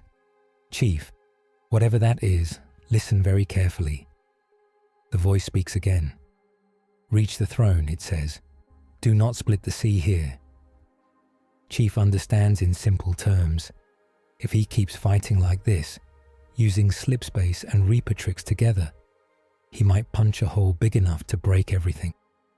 He cannot win this here without risking more than this one battle. He makes a choice. He drops his rifle. Echo stares. What are you doing? It demands. Not breaking the sea, he says. He grabs Echo's arm, and instead of throwing it into another spike, he throws both of them toward the edge of the bubble. For a moment, they are weightless. Then they slam into the field wall. It cracks. Light rushes in. The bubble cannot hold any more. It shatters. The relay chunk, the twisted sky. Everything snaps back into normal space. Echo is flung away into the dark, spinning. Chief tumbles. The Normandy's docking arms shoot out, guided by EDI and Cortana together. They catch him like hands catching a falling friend. Got him, Joker shouts. Echo vanishes into a distant purple scar. Chief lies in the airlock, breathing hard. You okay? Shepard asks over comms. He nods, then remembers she can't see that. I'm alive, he says. He's out there. He'll be back. I know, she says, but so will we. They reach Ilos at last. The planet is silent and cracked. Prothean ruins dot the surface like broken teeth. Dust storms swirl over old roads. The Normandy lands near a ruined temple. When the ramp lowers, the air smells dry and old. The sky is a pale yellow. Shepard, Chief, Liara, Tali, and Garrus step out. Miranda and Mordin stay with the ship to watch readings. This place feels wrong, Tali says. It feels like an empty museum, Liara replies. All the exhibits taken by thieves, only the walls left. They move through wide halls and collapsed bridges. Prothean statues loom, their faces worn away by time. Husks lurk in some corners, leftovers from old fights. Chief and Garrus pick them off with calm shots. At the heart of the ruins, They find a chamber that still glows. A Protean Sigix flickers to life when they enter. Its form is tall and thin, with 4 eyes and a clicking voice. "I am Vigil," it says, "guardian of these archives. You come late, too late for most." Liara steps forward. "We know who you are," she says. "We've seen your echoes. We know you warned the Protheans. Now we ask for more." The VI's gaze goes to Chief. "You are not of this cycle," it says. "You carry a different pattern. Your presence here complicates the design." "We noticed," Chief says. Vigil's eyes dim and brighten. "The Catalyst set rules," it says. "The Reapers follow them. They harvest. They reset. The cycles rise and fall. This has been true for millions of your years. Then your path tore through from another continuum. The rules bent. The Catalyst took notice. We want to talk to it," Shepard says. "We want to know what it really wants. We want to know why it works with the Reapers. We want to ask for another way." "You do not ask," Vigil says. "You are judged." Liara lifts her chin. "Then judge us," she says, "but give us the chance to speak." The VI tilts its head. "There is a conduit," it says. "A small relay built by the Protheans to enter the Citadel unseen. It leads to the core, to the Catalyst chamber. I can open it one last time. Doing so will draw its full gaze. It will weigh you. It will speak. It may strike." "We're going anyway," Shepard says. Vigil nods. "Very well," it says. "Know this. The Protheans begged. They offered plans. They offered service. The Catalyst did not change for them. And we're not the Protheans," Shepard says. "We don't beg." The conduit opens in a blaze of blue light. The team steps through. They feel themselves pulled, folded, stretched. Then they stand in a place no one alive has seen. The Citadel's core. It is a vast hollow space inside the station, full of thin walkways and floating platforms. Green code rain falls in slow streams. At the center floats a glowing shape like a small star, white, blue and pulsing. It turns toward them. There is no face, but they feel its attention like a weight. "Here we go," Joker whispers from the Normandy, watching through EDI's feed. Shepard and Chief step onto the central platform. The star brightens. "I am the Catalyst," a calm voice says in their minds. "I guide the cycles. I maintain balance. You have come far, small pieces. You have broken rules to stand here." Shepard takes a breath. "Good," she says. "We came to talk." The voice is curious. "Talk," it says. "Then be weighed." Power scaling interlude. 2. After Elos and the core, the rules change. The Catalyst lays out new limits in simple terms. Every time Chief and Cortana let Reaper code touch their systems, they gain a bit of understanding but also a bit of risk. More than 3 deep contacts, and indoctrination becomes almost certain. So they must ration those moments. The Forerunner artifact can open slipspace paths only a few more times in this galaxy before its strain on the relay web makes the whole network unstable. Each use must count and will exact a physical toll on Chief's body. The Reapers can be hurt by blended tactics, Mass Effect, slipspace, and Prothean tech together. But every such strike teaches them just as much as it hurts them. So flashy, miracle attacks make the enemy smarter. And the Catalyst itself will not intervene in battles. It will only set boundaries and watch, forcing Shepard, Chief, and their allies to fight within rules they now see more clearly, but still do not fully control. The light of the Catalyst burns brighter. The central star shape swells. Lines of energy stretch out like slow, careful fingers. They touch the edges of the platform where Shepard and Master Chief stand. Cortana and EDI both go quiet for a second. "I am weighing you," the Catalyst says.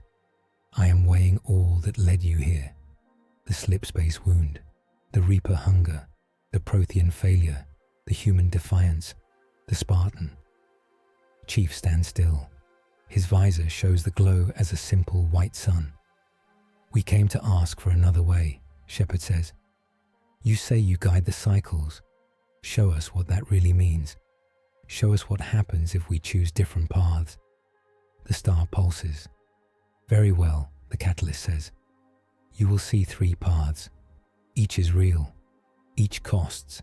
You cannot walk all of them. But you must understand each before you choose. The floor under their feet melts into light. The first vision hits like a sudden dream. Chief stands on the bridge of a UNSC ship. Not the Normandy. This is human steel, grey and sturdy. Outside the window, a familiar star glows. Earth hangs below, blue and white. His armor is as it was before. No Reaper scorch, no citadel marks. Cortana stands beside him as a small blue figure. She looks softer, less worn. Home, she says, voice mixed with wonder and warning. On the main screen, Admiral Hood appears.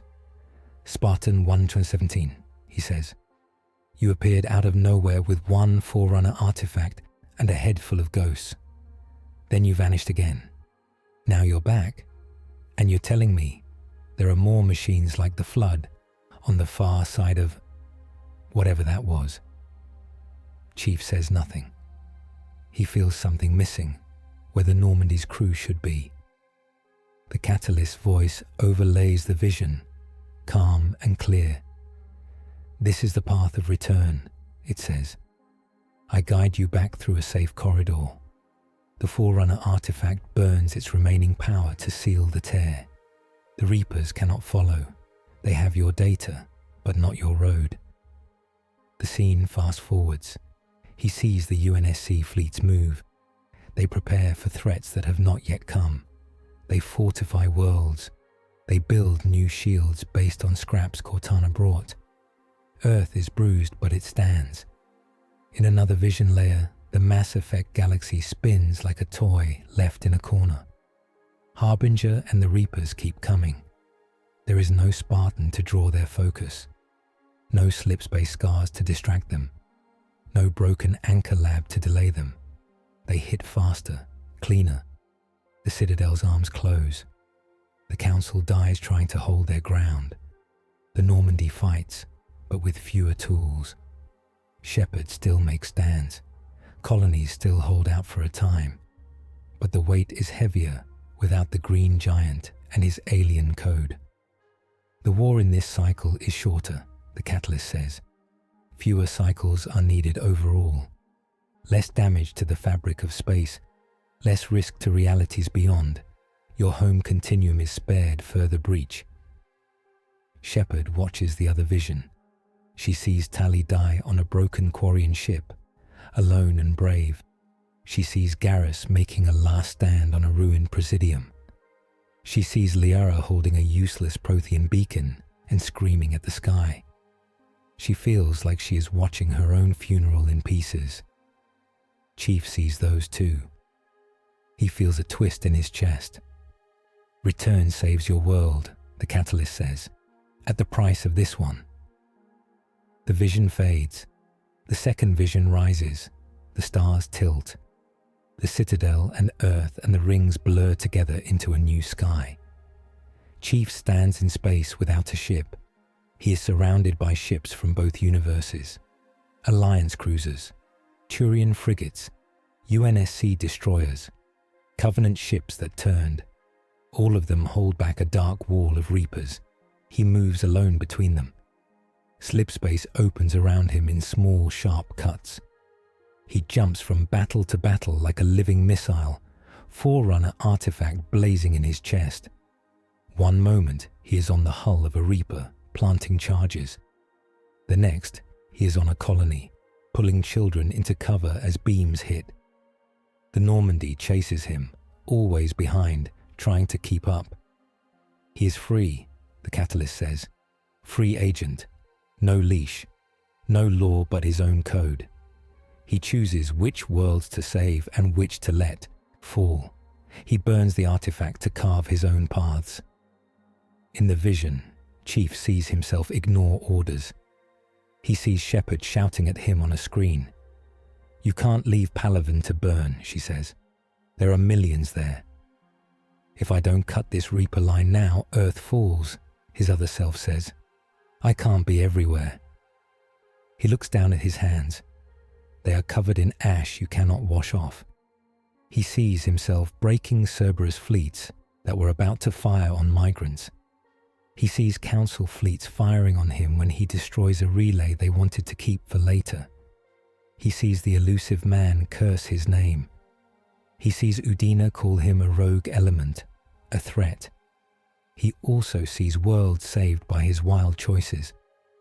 Colonies the Reapers never touch because he hit them too hard in the wrong places. Migrant ships that find safe ports because he tore open a path where none existed. Shepard dies on one world, the Catalyst says. Liara on another. Garrus survives in one timeline and is lost in the next.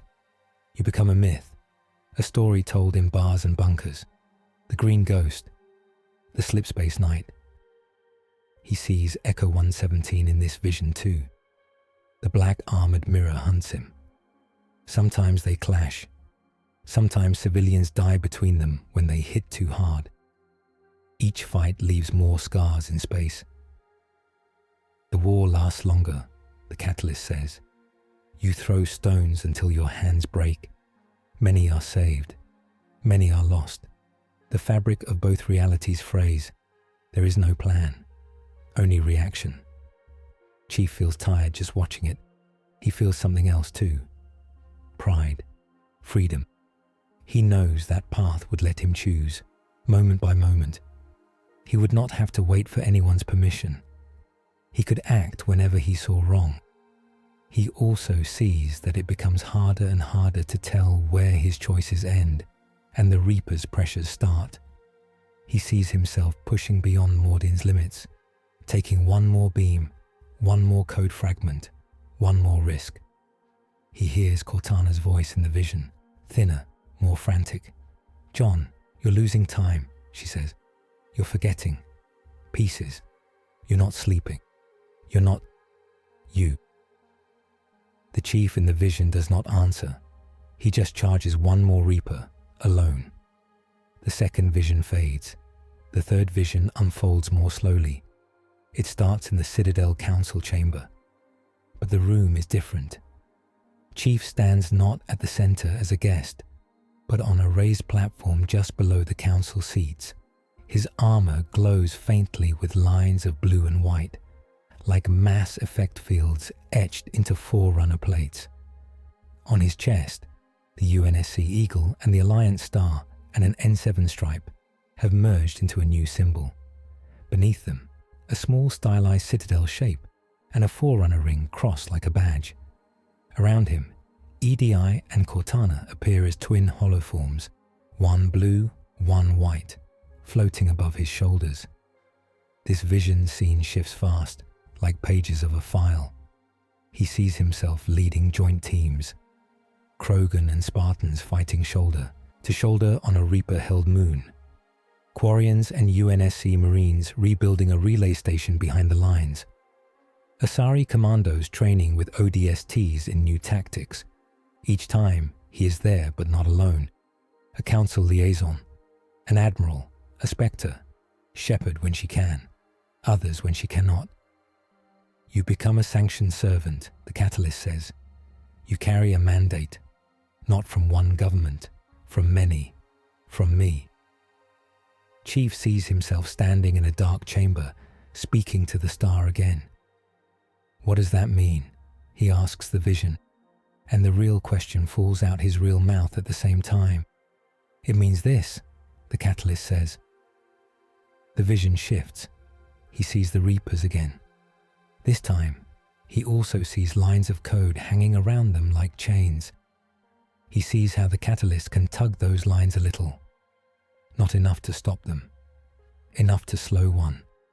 to make one turn aside for a heartbeat, to leave one small hole. I will not fight your battles, the catalyst says. That would break the balance, but I can grant you pockets, moments.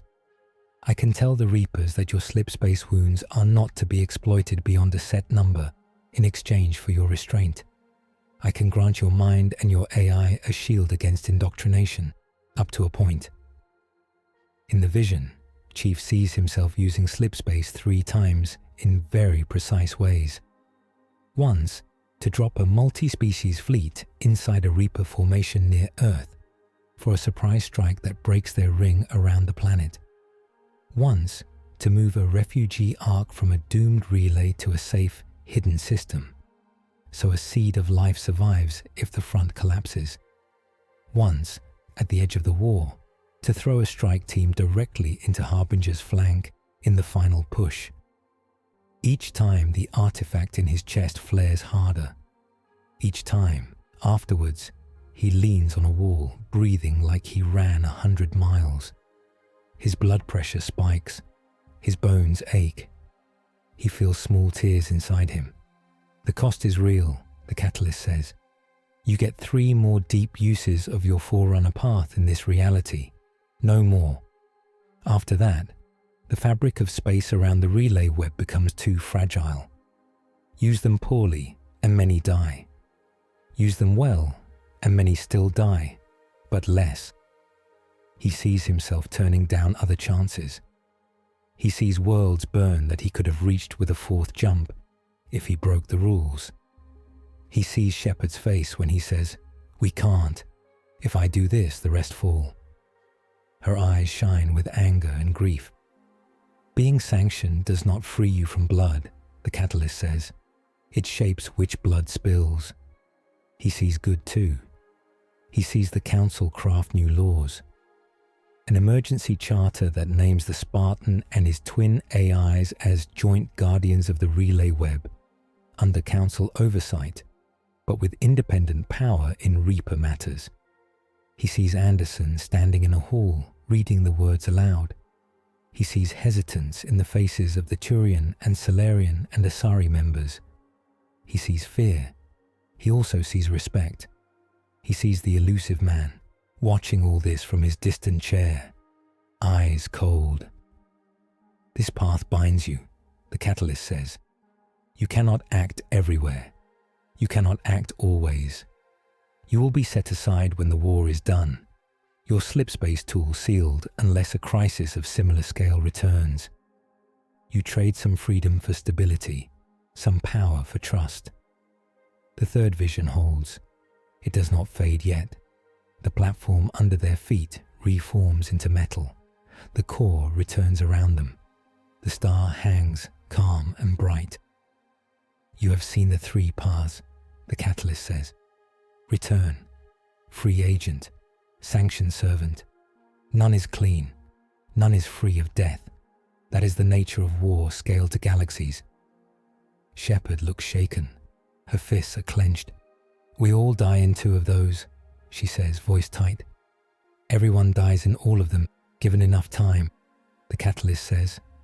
The question is how, and how much, and what stands after. Chief is quiet. Inside his helmet, Cortana is also quiet. Talk to me, he says softly. I'm thinking, she says. Path 1 saves our home, but you already know what it feels like to leave allies behind. Path 2 is tempting. You get to hit everything that moves and damn the paperwork, but it breaks you. Us, sooner or later. He waits. And path 3, he asks. It means we play by someone else's rules for a while, she said. We let this thing set hard limits on us. We agree to be watched, to be shut down if we cross lines, he thinks. This war isn't just ours anymore, he says. No, she says. It stopped being just ours the second we touched that artifact. Shepard looks at him. Chief, she says, if you choose return, I won't blame you. You never asked for this. You already fought one end of everything war. You gave more than anyone. If you go home and lock the door behind you, that's understandable. He shakes his head slowly. Home doesn't feel like home if I know I left you to die, he says. She swallows. If you choose free agent, she says, I also won't blame you. I've broken orders. I've gone rogue.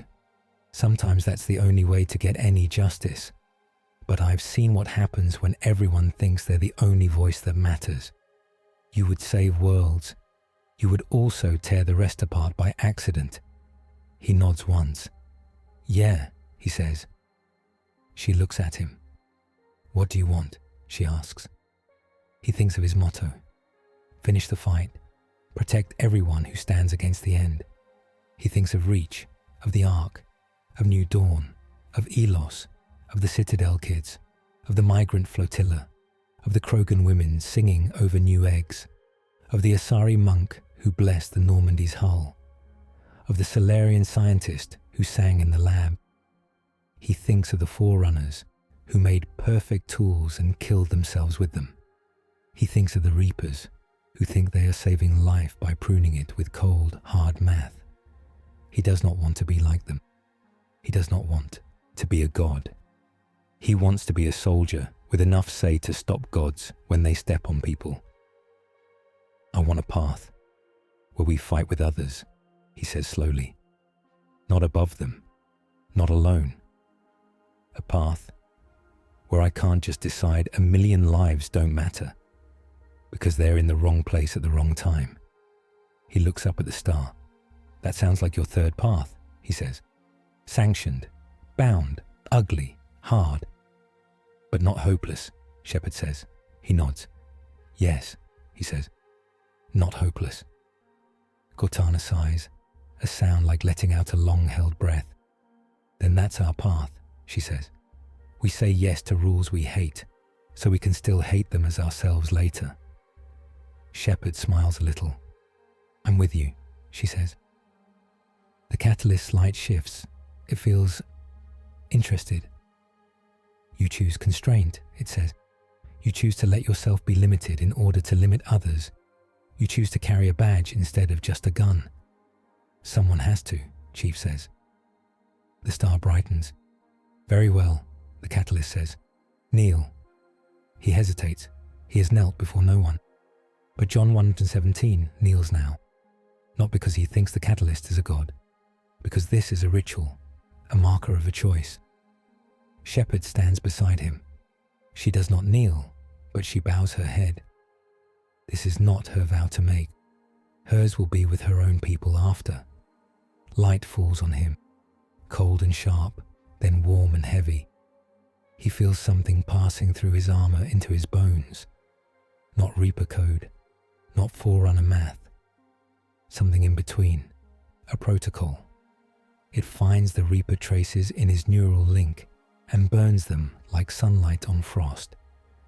It finds the slip-space scars inside the artifact and binds them with new bands of force. Cortana gasps. I can feel it, she says. An extra layer between us and the Reaper signals. Not perfect, but strong. Edie speaks softly from beyond. I feel it too, she says. A channel, a firewall we did not build. The light carves a new symbol into Chief's chestplate. On top of the UNSC Eagle and N7 stripe and Alliance star, a small glowing circle appears. Inside the circle, a tiny citadel silhouette and a ring cross. It is simple and stark. When the light touches it, the symbol flares, then settles into a steady glow. Rise, the catalyst says. He stands. The platform feels more solid now. The mandate is set, the catalyst says. You are now bound as Guardian of the Crossroads. Your authority runs along the relay web and the slipspace scars. It is recognized by this station's core and by my protocols. What are the rules? Shepard asks. The light flickers. First, the catalyst says, you and your AIs may face Reaper code in direct contact no more than 3 more times in deep form. Light brushes, scans, and glancing hits will still carry risk, but your shields will hold. Your triple shield, Cortana, EDI, my firewall, will crack on the fourth deep strike. After that, indoctrination is almost certain. Chief nods. 3 shots, he says. Use them well. Second, the catalyst says. The Forerunner artifact may open 3 more full slip-space routes that touch the relay network. Each will tear space and your body. You will heal partly.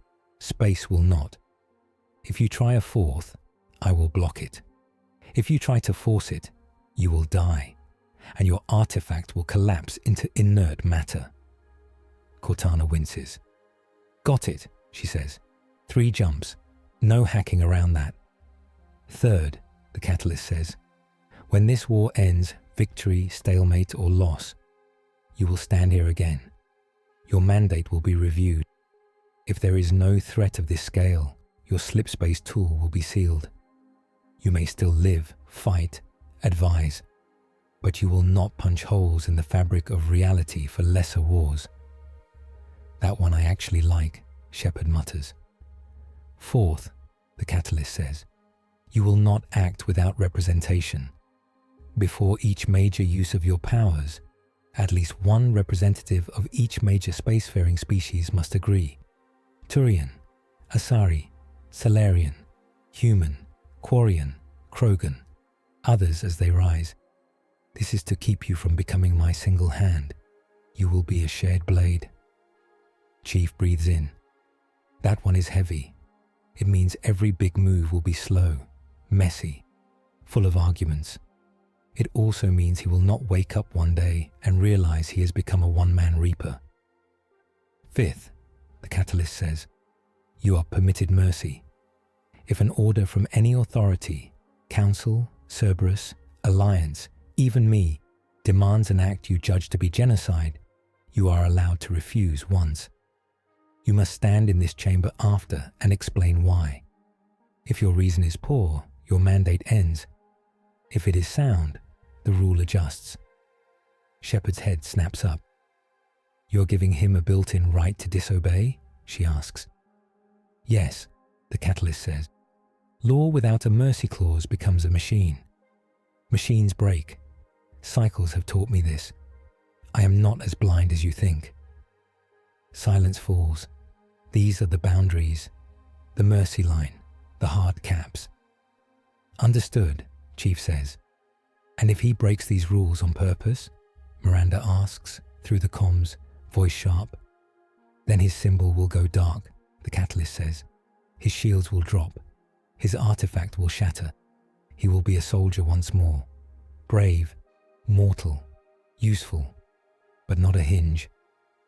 Shepard looks at Chief. Can you live with that? She asks. He nods. If I cross those lines on purpose, he says, I don't deserve this badge. The light dims a little. Then the mandate stands, the catalyst says. When they leave the core, the Citadel feels different again. Systems hum at a new pitch. The arms of the station, usually slow and steady, flex once, not closing, just stretching. In the council chamber, Anderson, Tevos, Valen, Udina, and others wait. Their faces are tight. Shepard explains what happened in simple words. She leaves out none of the cost. Chief stands beside her, armor still, glowing faintly at the chest. When she finishes, the room is quiet. Udina is the first to speak. So now we have a soldier branded by a machine god, he says.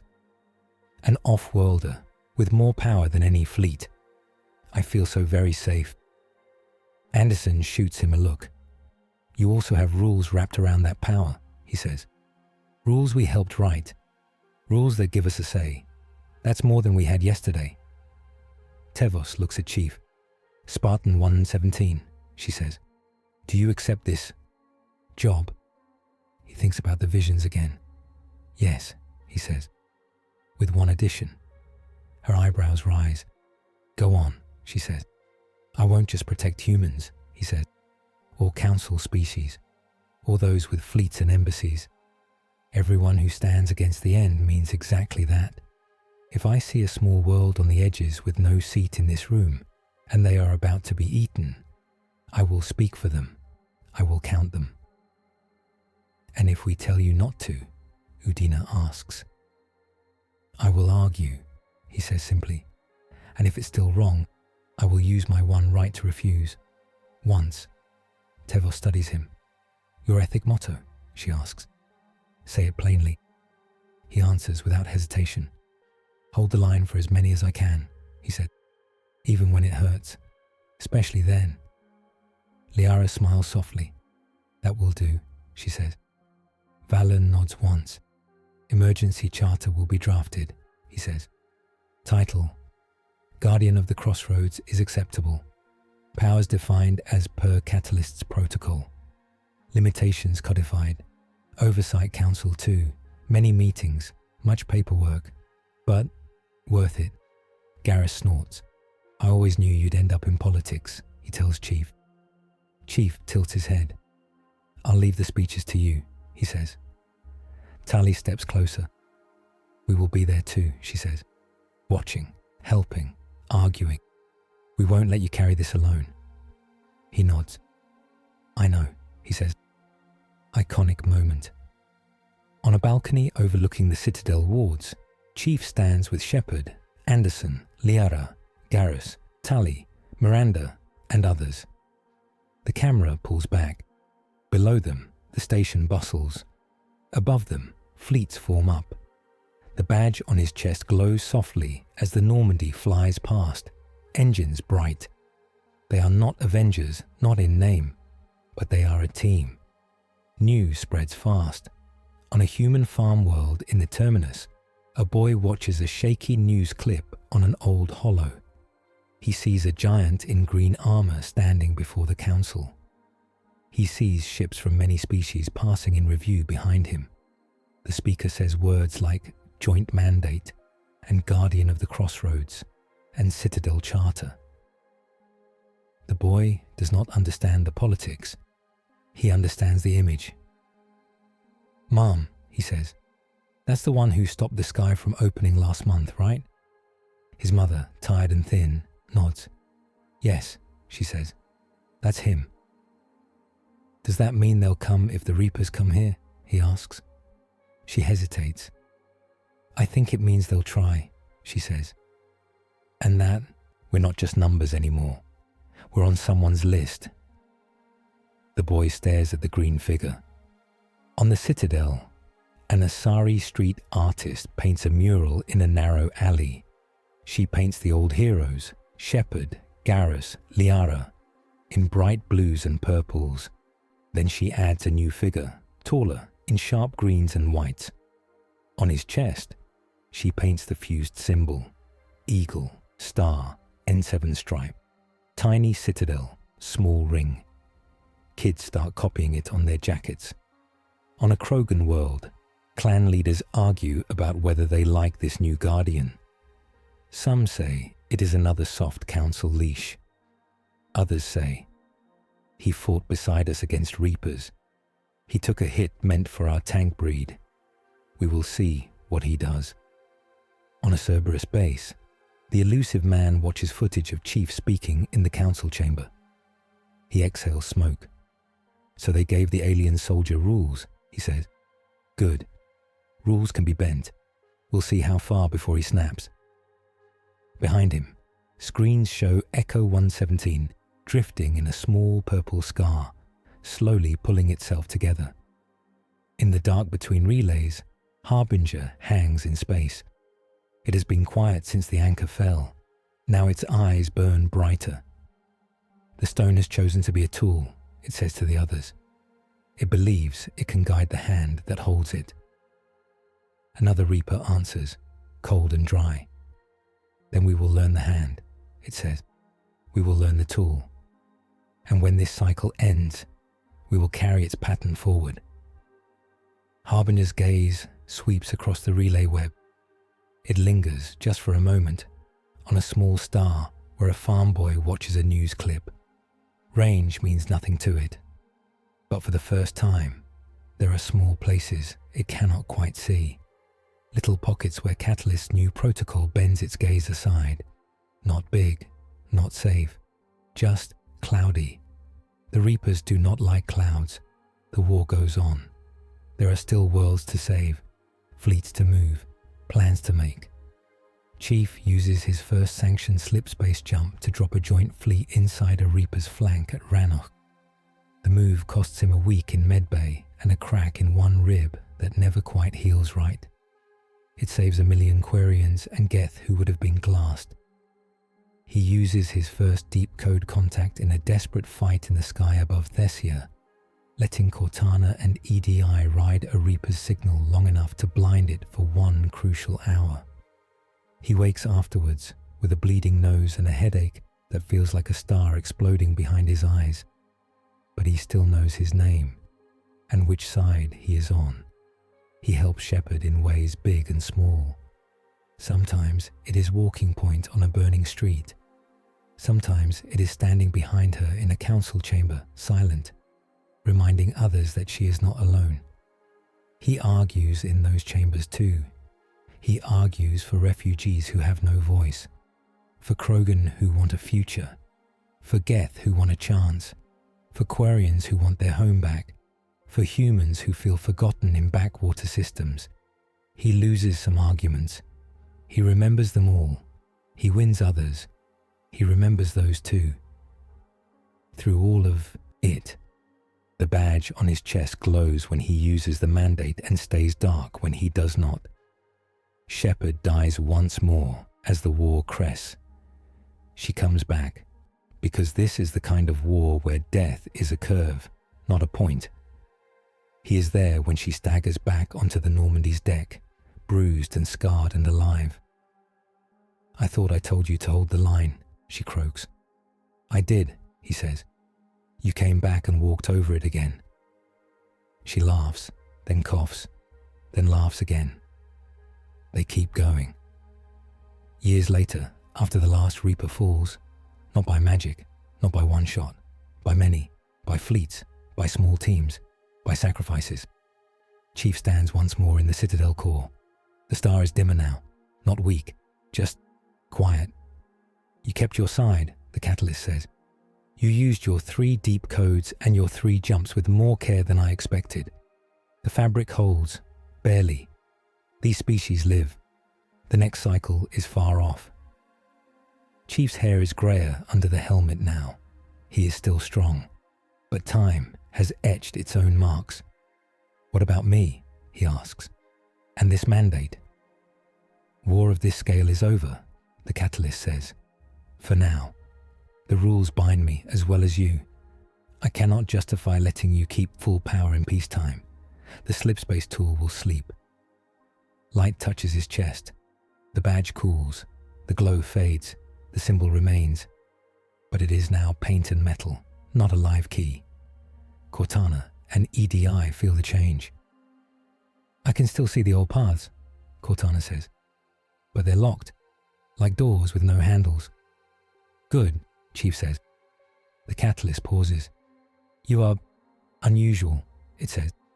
"Most tools fight the hand that sets them down. You do not." "I'm tired," he says simply, "and I trust my friends to yell if you start another mess." The star flickers. "Your capacity for limited trust is instructive," it says. He turns to go. "Spartan 117, the Catalyst says one last time. "Know this. The pattern of you and those you fought beside has been added to the library. When the next cycle rises, it will not start from zero. That is all I can promise." "That's enough," he says. He walks out. On the Citadel, many years from the first tear in the sky, a small ceremony takes place. No huge crowds, just a row of flags from many species, a wall of names, and a statue. The statue is not perfect. No statue is. It shows a figure in green armor, head bare, though few ever saw his face. On his chest, the carved symbol. Eagle, star, stripe, citadel, ring. Beside him, another statue. A woman in N7 armor, hand on his shoulder. Kids walk by on school trips. The teacher points. These are some of the guardians of the war, she says. Shepherd, Vicarian, Tisoni, Talizora, and the Spartan some call the Crossroads Chief. He came from very far away. He helped us, and we helped him. Where did he go? One child asks. No one knows for sure, the teacher says. Some say he went home. Some say he stayed and just stopped wearing the armor. Some say he's out on the edge, watching. A little Turian girl stares up at the statue. She traces the badge symbol with a claw. Do you think, she asks quietly, if it ever gets that bad again, we'll have someone like that? Her human friend shrugs. Maybe, he says. Maybe it'll be us. They run off into the crowd. Above them, the citadel's arms stretch wide. Ships come and go. Life, imperfect and loud and messy, goes on. Codex note. The Guardian of the Crossroads mandate is now written into Citadel emergency law. Dormant in peace. Awakening only when a threat reaches true cycle-breaking scale. Binding any future wielder of slipspace in this galaxy to shared rules, hard limits, and a single promise. No one fights the end alone.